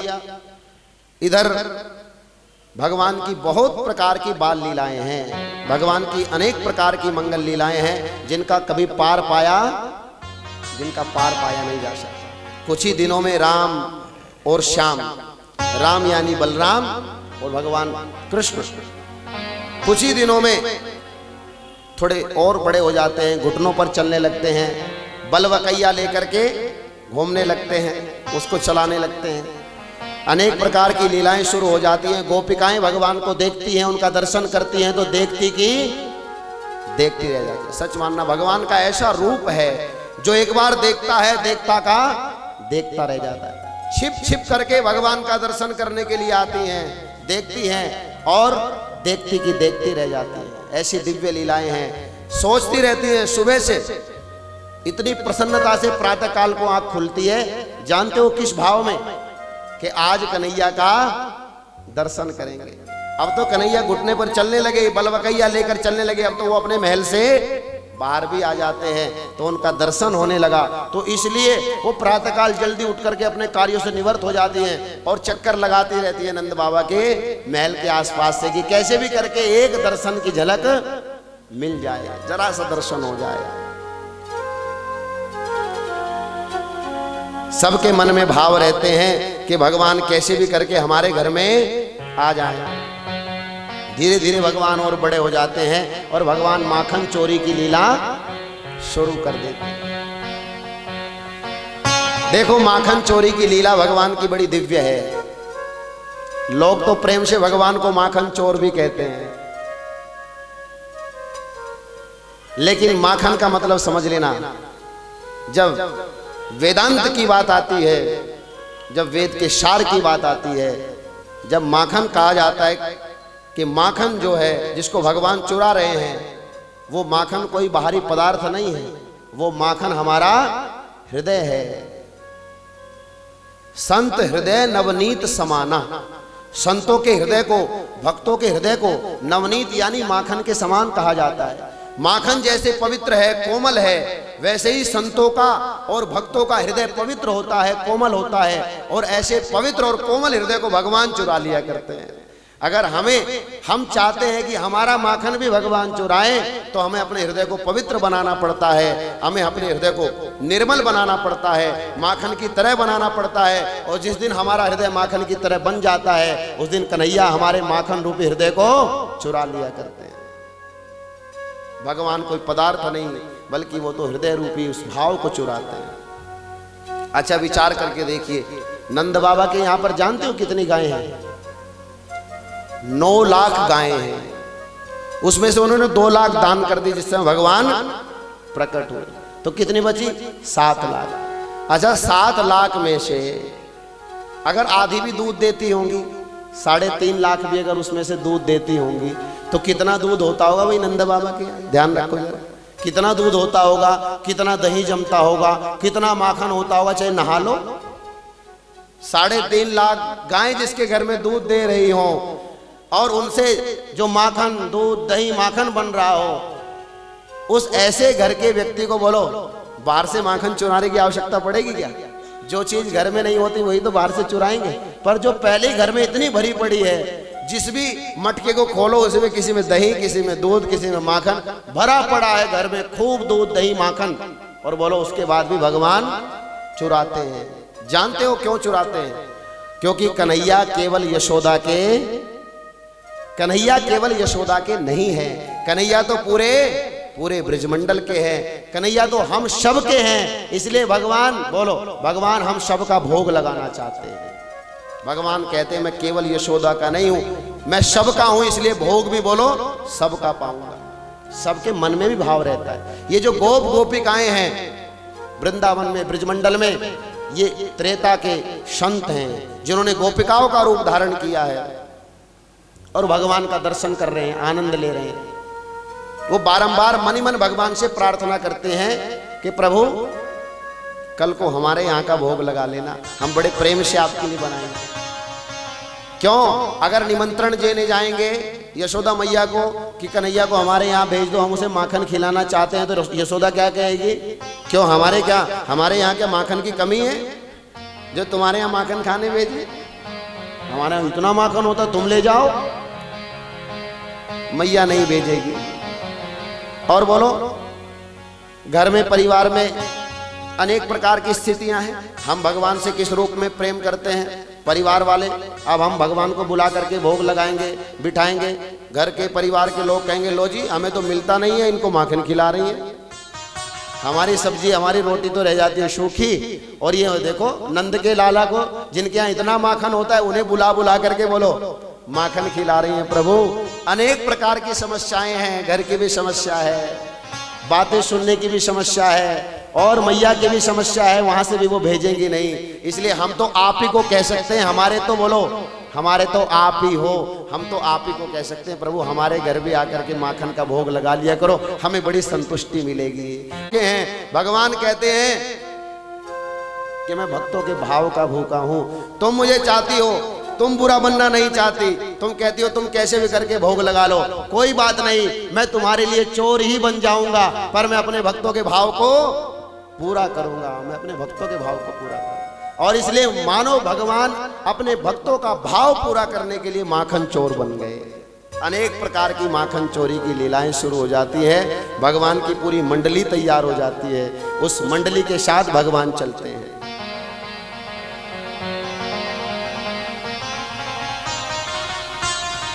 जिनका हृदय चुरा लेते हैं उन्होंने भगवान का नाम चित्त चोर रख दिया, जिनका माखन चुराते हैं उन्होंने माखन चोर रख दिया।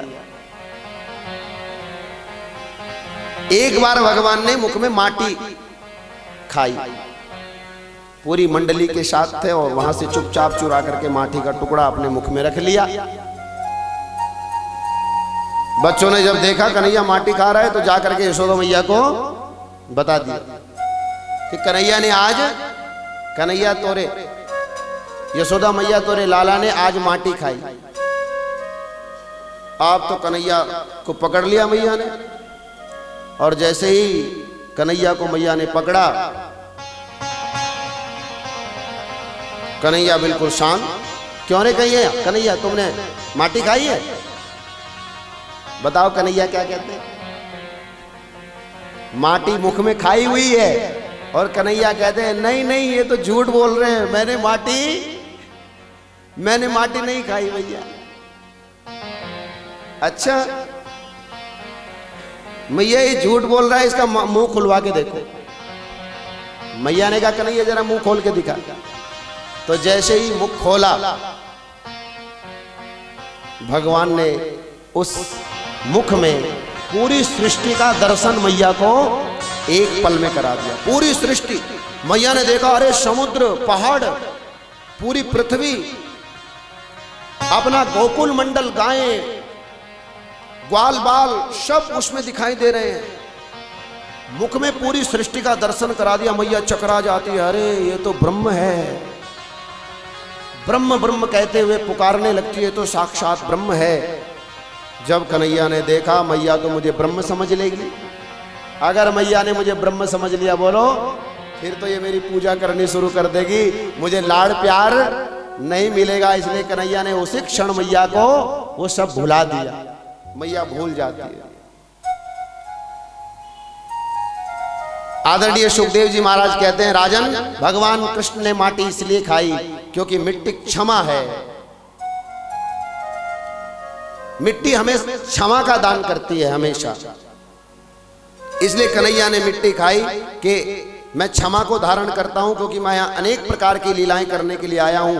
पता नहीं कब ये बालक कुछ ऐसा व्यवहार मेरे साथ करें और मेरे मुख से कुछ निकल जाए तो वो सत्य हो जाएगा। इसलिए भगवान ने क्षमा को धारण किया, क्योंकि मैं क्षमा करना चाहता हूं, इन्हें क्षमा करता रहूंगा। ये तो लोक व्यवहार में मेरे साथ मित्र जैसा व्यवहार करेंगे, और मित्रता में तो अनेक प्रकार की बातें होती है। इसलिए भगवान ने क्षमा को धारण किया है। भगवान क्षमा को धारण करते हैं। ऐसे भगवान अनेक प्रकार की मंगलमयी लीलाएं करते हुए रहते हैं। भगवान ने बहुत जगह माखन चुराया। जो जो भी भगवान से प्रार्थना करता है, प्रभु कल को हमारा नंबर लगा देना। और फिर पीछे से जब भगवान माखन चुरा लेते हैं तो सास के पास बैठ के चर्चा भी करती हैं कि लो वो नंद का लाला ही ले गया होगा चुरा के, और कौन ले जाता है। अपने आप शुद्ध भी बन जाती हैं, लेकिन पहले रात को भगवान से प्रार्थना कर लेती, प्रभु कल को हमारा नंबर लगा दियो। सारा कुछ पहले से भगवान को बता देती है, कहाँ माखन रखेंगे, ताजा ताजा माखन कहाँ होगा, पहले ही बता देती हैं। और फिर भगवान चुराते हैं तो अनेक प्रकार की बातें भी होती हैं, पर प्रसन्न हो जाते हैं कि चलो भगवान ने हमारी प्रार्थना को बोलो स्वीकार कर लिया, भगवान ने हमारी प्रार्थना सुन ली। एक प्रभावती नाम की गोपी है, भगवान ने सबके माखन का भोग लगा लिया, परंतु बोलो उसके माखन का भोग भगवान ने अभी तक, उसके माखन का भोग भगवान ने अभी तक नहीं लगाया। तो वो बेचारी बड़ी दुखी है, रोती रहती है बैठी। एक दिन कन्हैया से रोती रोती पुकारने लगी, प्रभु सबके यहां जाते हो चोरी करने, सबके यहां जाते हो माखन चुराने, सबके माखन का भोग लगाते हो, हमसे ऐसी क्या भूल हुई है प्रभु, हमारे जैसे पापियों के हाथ का भी भोग लगा लो, हमें भी कृतार्थ कर दो। बारंबार उदन करती हुई कहती है, और भगवान कहते हैं कि कोई बात नहीं। और जब कहते हैं जब वो गोपी अपनी सभी गोप सहेलियों के साथ में होती है, तब भगवान के ऊपर टोंट कसती है, तब कहती है कि तुम्हारे यहां चुराया होगा कन्हैया ने माखन, हमारे यहां चुरा के देखे, उसी दिन रंगे हाथ पकड़ के लेके जाऊंगी। तुम्हारे यहां चुराया होगा, तुम नहीं पकड़ पाए। तो भगवान भी सुनते हैं, बोले अच्छा तू चैलेंज करती है तो मैं तेरा चैलेंज स्वीकार करता हूं, कल को तेरा ही नंबर है।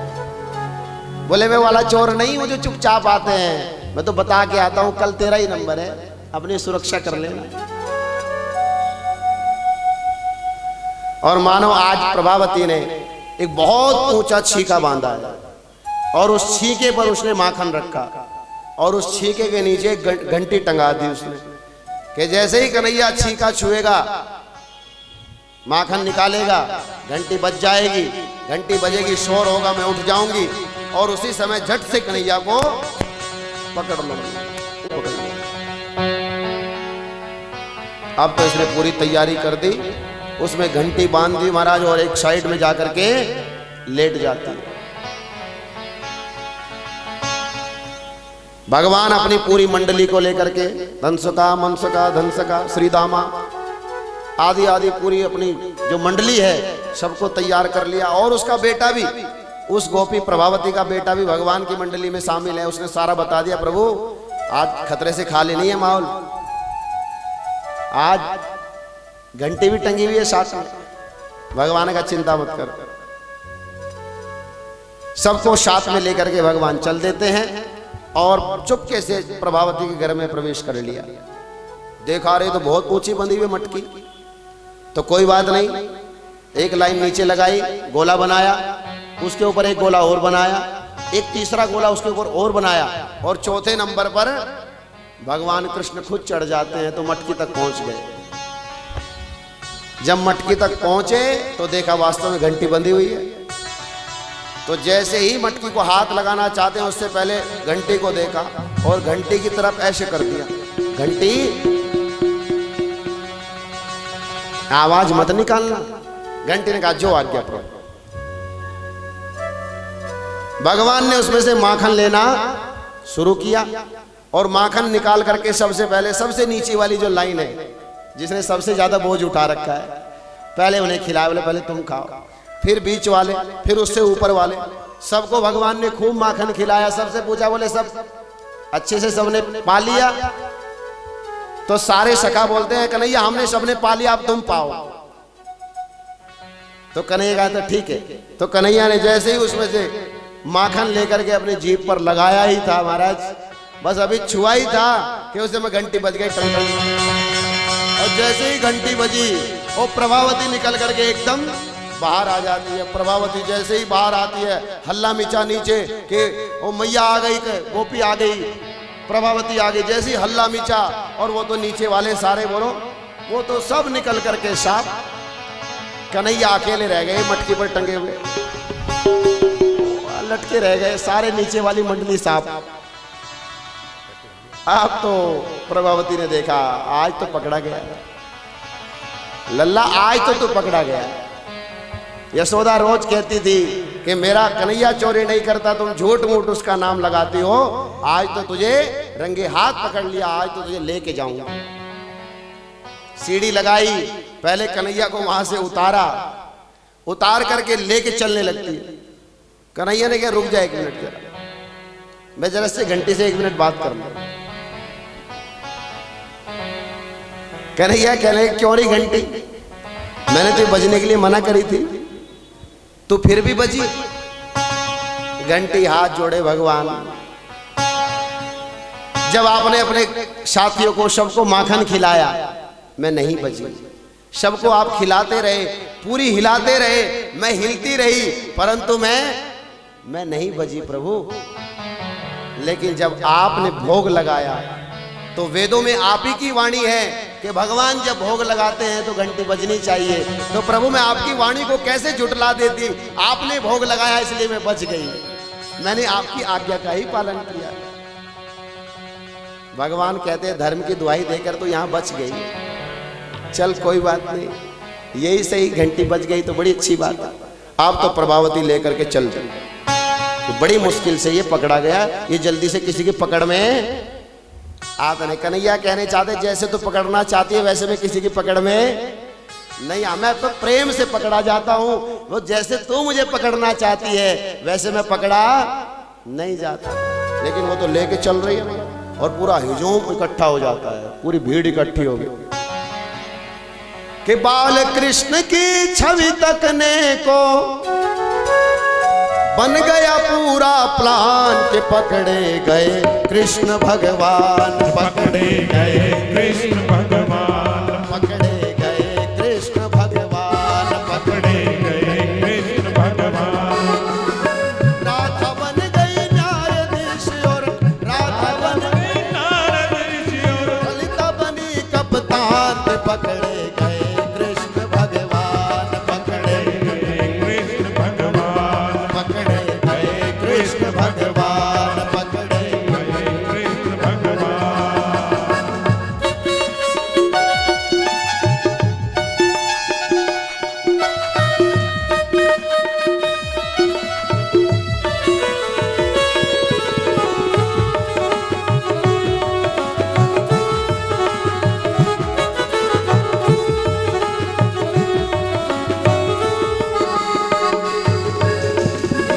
ग्वालन के घर जाकर एक दिन ग्वालन के घर जाकर माखन खाने लगे चुरा कर, माखन खाने लगे चुरा कर। एक दिन ग्वालन के घर जाकर, एक दिन ग्वालन के घर जाकर माखन खाने लगे चुरा कर, माखन खाने लगे चुरा कर। जग पड़ी वो चतुर जुजरिया, जग पड़ी बड़ी वो चतुर गुजरिया, पकड़े गए दो कान, पकड़े गए कृष्ण भगवान, जय हो। पकड़े गए कृष्ण भगवान, पकड़े गए कृष्ण भगवान, पकड़े गए कृष्ण भगवान।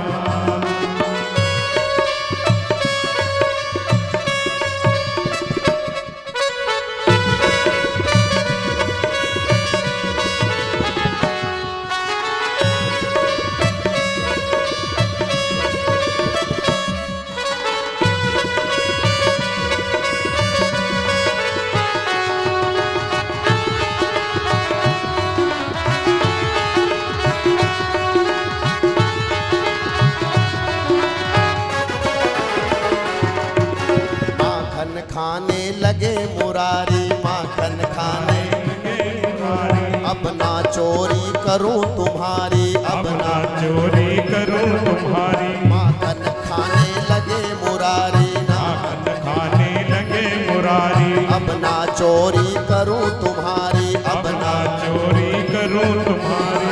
एक बात ना सुनी ललिता ने, एक बात ना सुनी ललिता ने, तुरंत किया चालान के पकड़े गए कृष्ण भगवान, पकड़े गए कृष्ण भगवान, पकड़े गए कृष्ण भगवान, पकड़े गए कृष्ण भगवान।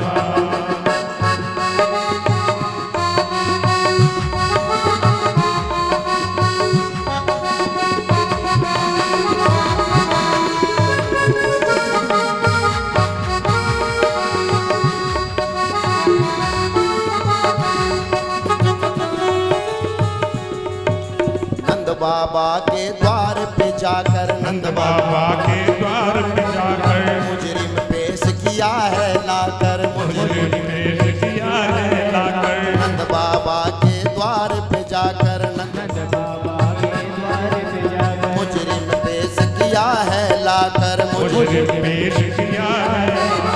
कहे प्रभावत सुन मोरी मैया, कहे प्रभावत सुन मोरी मैया, बहुत किया नुकसान, पकड़े गए कृष्ण भगवान, पकड़े कृष्ण भगवान पकड़े गए कृष्ण भगवान, पकड़े गए कृष्ण भगवान।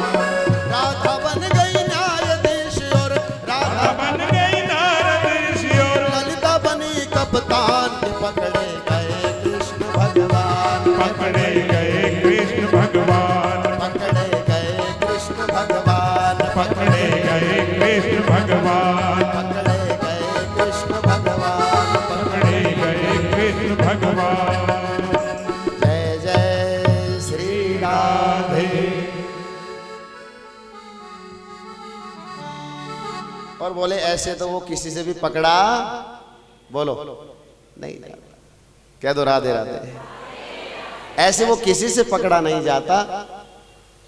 क्या हुआ, जिस समय वो प्रभावती गोपी लेकर के भगवान को जा रही थी, उसी समय भगवान ने देखा रे बहुत हो गया, हुजूम चल रहा है, पीछे भीड़ इकट्ठी हो रखी है। आज तो वो पकड़ा गया जो कभी पकड़ा नहीं जाता, आज वो पकड़ा गया। ऐसी भीड़ पीछे चल रही।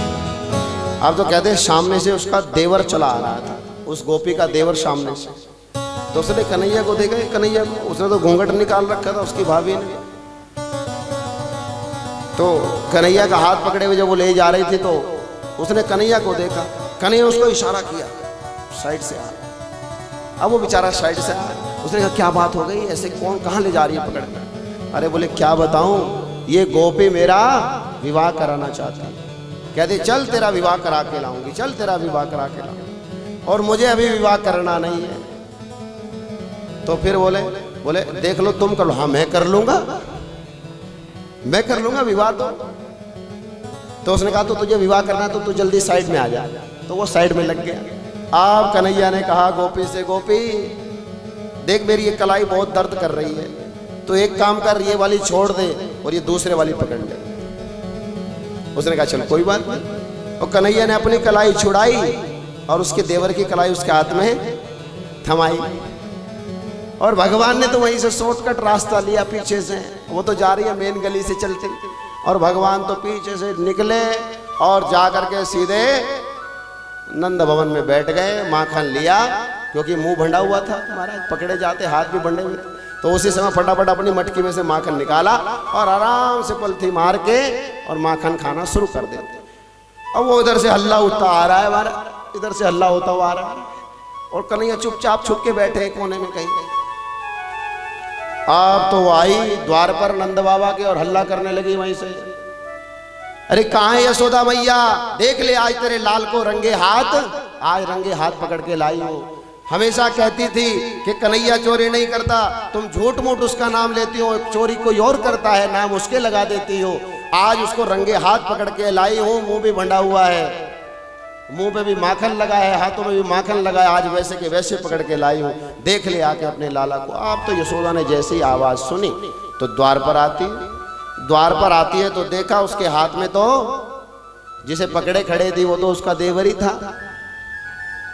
अब उसी समय पात्र में माखन लिए कन्हैया भी आकर के मैया के साथ लग जाते हैं बगल से। अब देखा कन्हैया तो ये रहा। अब तो मैया को और गुस्सा आता है, बोले मैं यही तो कहती हूँ, चोरी करते तुम्हारे घर के लोग और तुम नाम हमेशा कन्हैया का लगाती हो। कन्हैया तो ये रहा माखन खा रहा है और तुम कन्हैया का नाम लगाती हो। अब तो उसने जैसे ही देखा बगल में अपने देवर का ही हाथ पकड़े खड़ी, छोड़ा उसे, एकदम घबराई और कन्हैया की ओर देखती है। जब कन्हैया की ओर देखती है, कन्हैया ने जीभ निकाल दी और अंगूठा दिखाया, बोले पकड़ ले मुझे पकड़ने वाले तो पता नहीं कितने आए और कितने चले गए, मैं ऐसे पकड़ा नहीं जाता। और गड़बड़ करेगी तो फिर इससे भी बड़ा कुछ कर दूंगा। अब तो बेचारी अपना सा मुंह लेकर के बोलो लौट जाती है। ऐसे कन्हैया की अनेक प्रकार की मंगलमयी लीलाएं हैं। भगवान की बहुत मधुर मधुर लीलाएं हैं जिनका पार नहीं पाया जा सकता। ऐसी बाल लीलाएं भगवान ने बहुत की हैं। त्रेता के संत ही अनेक प्रकार का भगवान में रमण कर रहे हैं, आनंद ले रहे हैं। उस समय संतों से भगवान ने संकल्प कर लिया था कि मैं तुम्हें आनंद दूंगा, रस दूंगा, क्योंकि जब भगवान वनवास के समय में होते हैं, संतों का सानिध्य उनको मिलता है, संत उन्हें अपने पास से जाने देना नहीं चाहते, पर भगवान को जाना पड़ता है। तब भगवान कहते हैं कि मैं तुम्हें पूर्ण रूप से आनंद दूंगा। आज वही संकल्प भगवान इन गोपियों के रूप में वो संत आए हैं, उसे पूर्ण कर रहे हैं।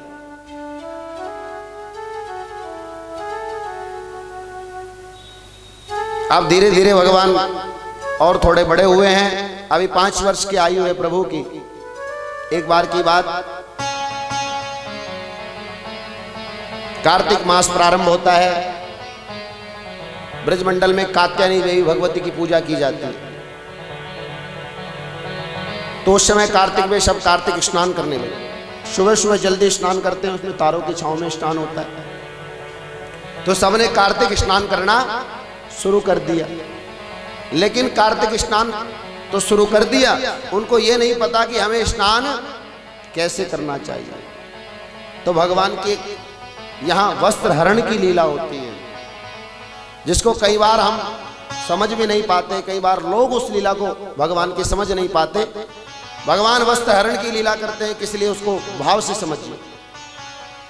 भगवान ने देखा इन्होंने व्रत लिया है कार्तिक स्नान करने का, भगवती देवी कात्यायनी की पूजा करने का, लेकिन ये इनको ज्ञान नहीं है, इनको पता नहीं है कि कैसे हमें स्नान करना चाहिए। इनका व्रत तो पहले ही खंडित हो जाता है, इनको इस व्रत का फल कैसे मिलेगा।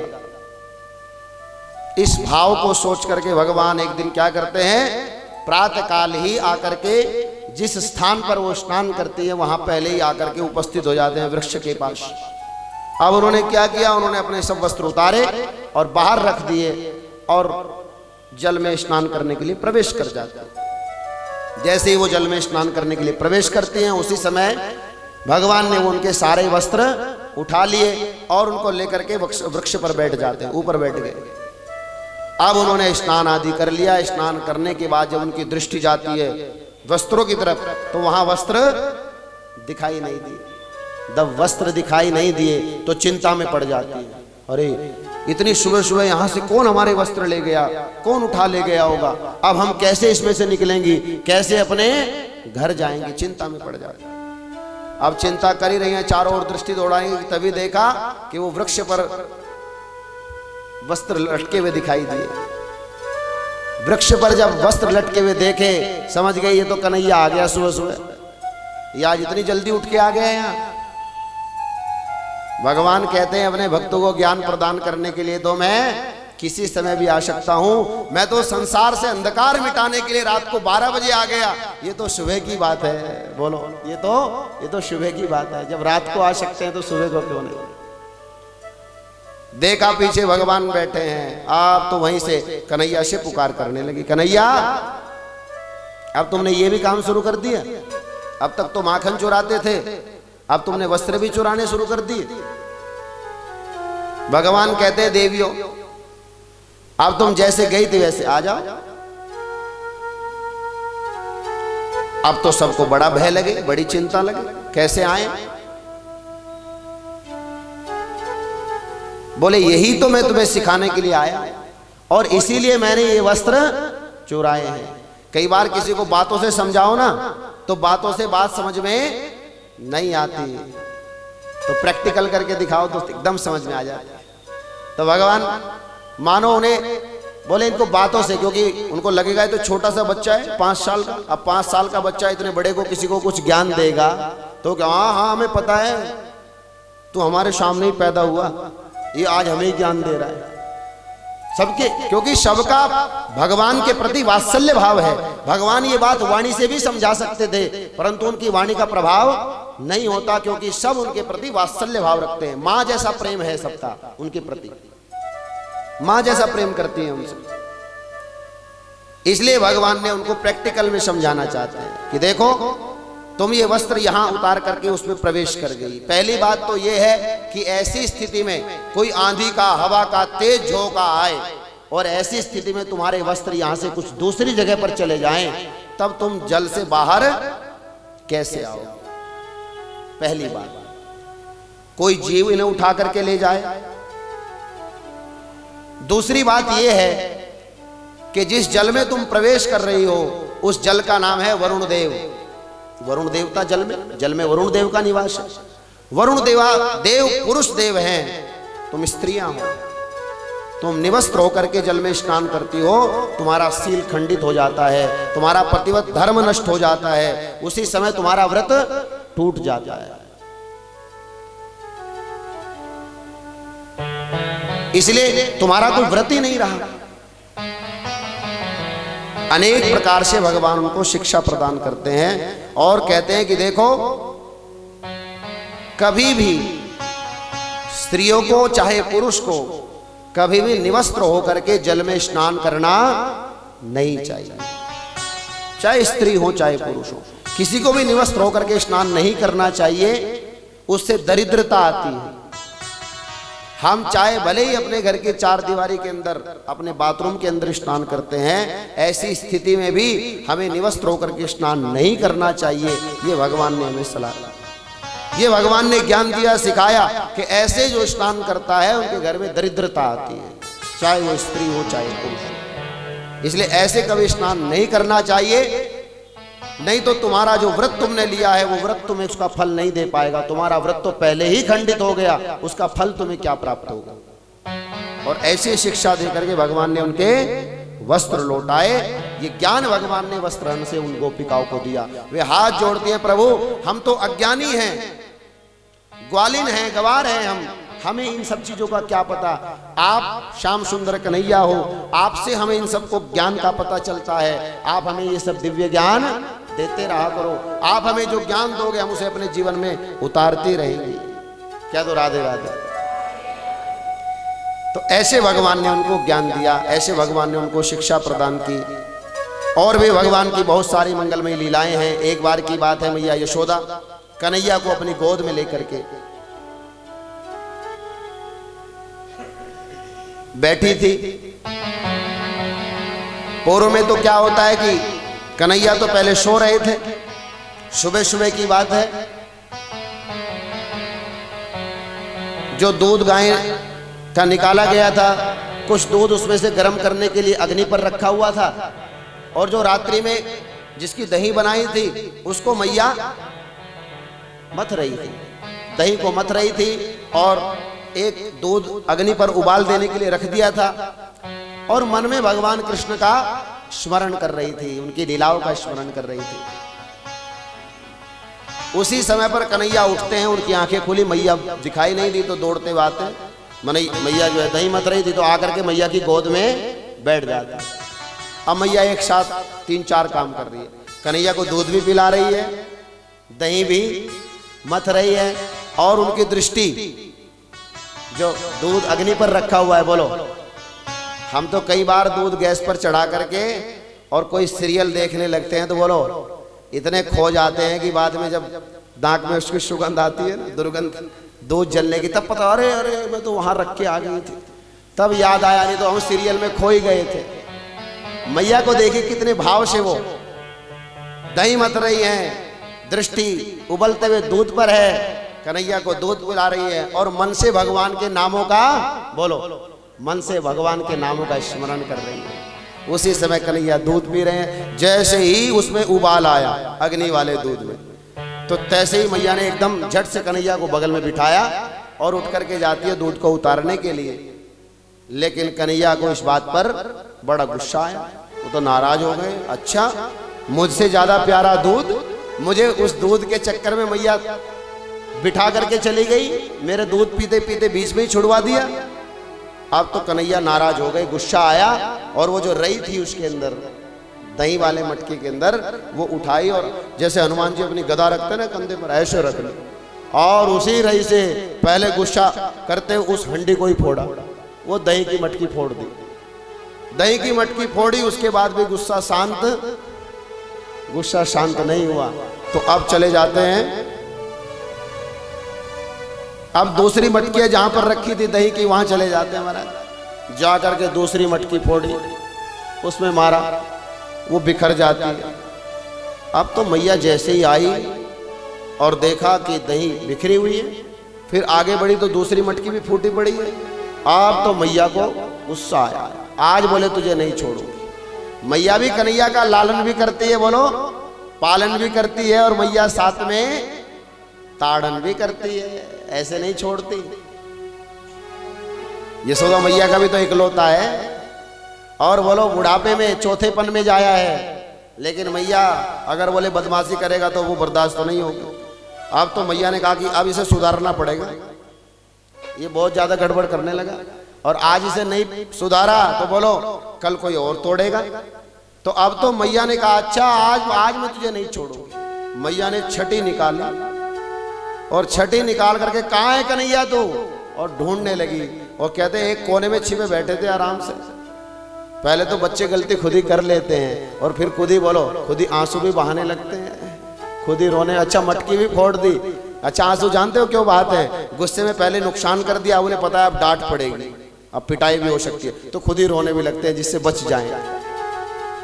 मैया ने कहा आज आंसू बहाने से काम चलने वाला नहीं, आज मैं तुझे नहीं छोड़ूंगी। मैया जैसे क्रोध में गुस्से में उसकी ओर बढ़ती है, भगवान की ओर। अब कन्हैया समझ गया आज मैया नहीं छोड़ेगी, तो कन्हैया उठे और भागने लगे आगे आगे, और मैया छठी लेकर के पीछे पीछे। कन्हैया आगे आगे भाग रहे हैं, मैया पीछे पीछे भाग रही है, लेकिन कन्हैया पकड़ में नहीं आते। कन्हैया पकड़ में इसलिए नहीं आते क्योंकि वो गुस्से में कोई उन्हें नहीं पकड़ सकता, क्रोध में नहीं पकड़ सकता, अहंकार में नहीं पकड़ सकता, मद में नहीं पकड़ सकता। अगर उन्हें कोई पकड़ सकता है तो केवल प्रेम में पकड़ सकता है, भावना में पकड़ सकता है, श्रद्धा में पकड़ सकता है। वैसे वो किसी की पकड़ में नहीं आते। मैया भाग रही है, कन्हैया आगे आगे भाग रहे हैं, वो इतने से दूर रह जाते हैं। जब कन्हैया ने देखा मैया थक गई, मैया की सांस फूलने लगी, ज्यादा परेशान मैया को मैं बोलो ज्यादा परेशान मैया को मैं नहीं करता। ऐसी स्थिति में भी कन्हैया को अपनी मैया का बोलो ऐसी स्थिति में भी कन्हैया को अपनी मैया का भान है, अपनी माँ का भान है कि ज्यादा परेशान नहीं करता, रुक जाते हैं और मैया उनको पकड़ लेती है। बचपना अलग भाव है, लेकिन माता पिता के प्रति हमारी जो श्रद्धा है, हमारी जो भावना है, वो अलग भाव है।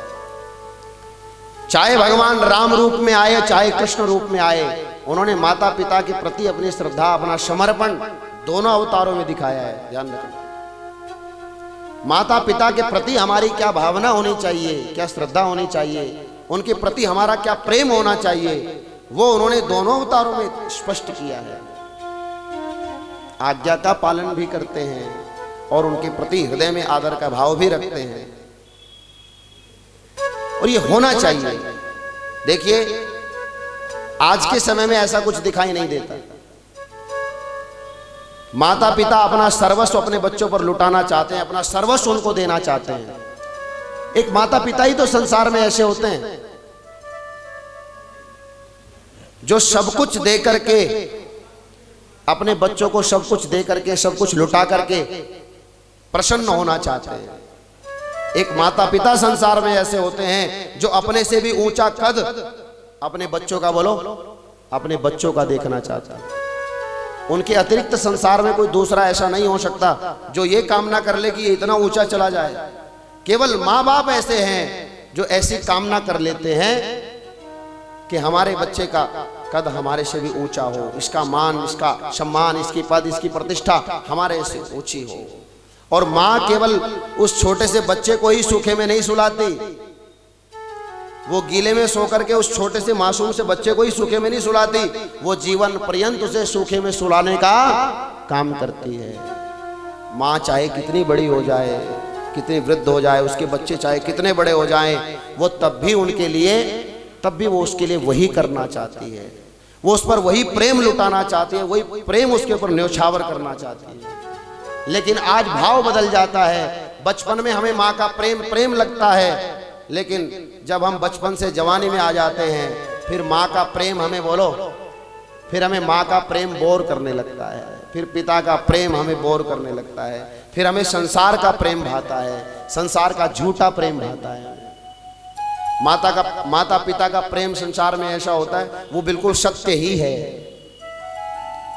माता पिता का प्रेम सत्य है। और किसी ने तो इतना सुंदर भाव कहा कि न ये ऊंचाई सच्ची है, न ये आधार सच्चा है, न ये ऊंचाई सच्ची है, न ये आधार सच्चा है, न कोई चीज है सच्ची, न ये संसार सच्चा है, न कोई चीज है सच्ची, न ये संसार सच्चा है।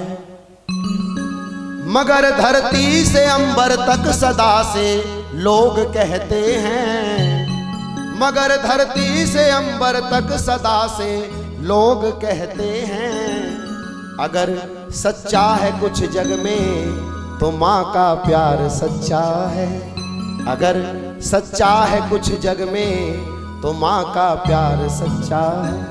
अगर सच्चा है संसार में, अगर परमात्मा का रूप है संसार में, तो माँ का प्रेम कहा, पिता का प्रेम कहा, क्योंकि उसमें किसी प्रकार का कोई वापसी का भाव नहीं है। पुत्र अलग भी रहते हैं, आपने कभी देखा होगा, बहुत सारे माता पिता से अलग रहते हैं, उनके साथ बनती नहीं है, वो बिल्कुल पृथक रहते हैं। लेकिन पुत्र तो ऐसा कह सकता है कि मैं उनसे अलग हूं और वो मेरे प्रति अच्छा भाव नहीं रखते, ये है वो है। लेकिन कभी माता पिता से पूछ करके देखना, चाहे वो भले ही उन्हें पूछता हो न पूछता हो, उन्हें कुछ देता हो न देता हो, लेकिन बोलो तब भी माता पिता उसके प्रति वात्सल्य भाव रखते हैं। विचार करके तो देखिए, हम तो पढ़ लिख लेते हैं, अपनी अपनी नौकरियों पे चले जाते हैं, पढ़ लिए लिख लिए, अपनी अपनी नौकरियों पर लग गए, अपने अपने काम में बिजी रहते हैं।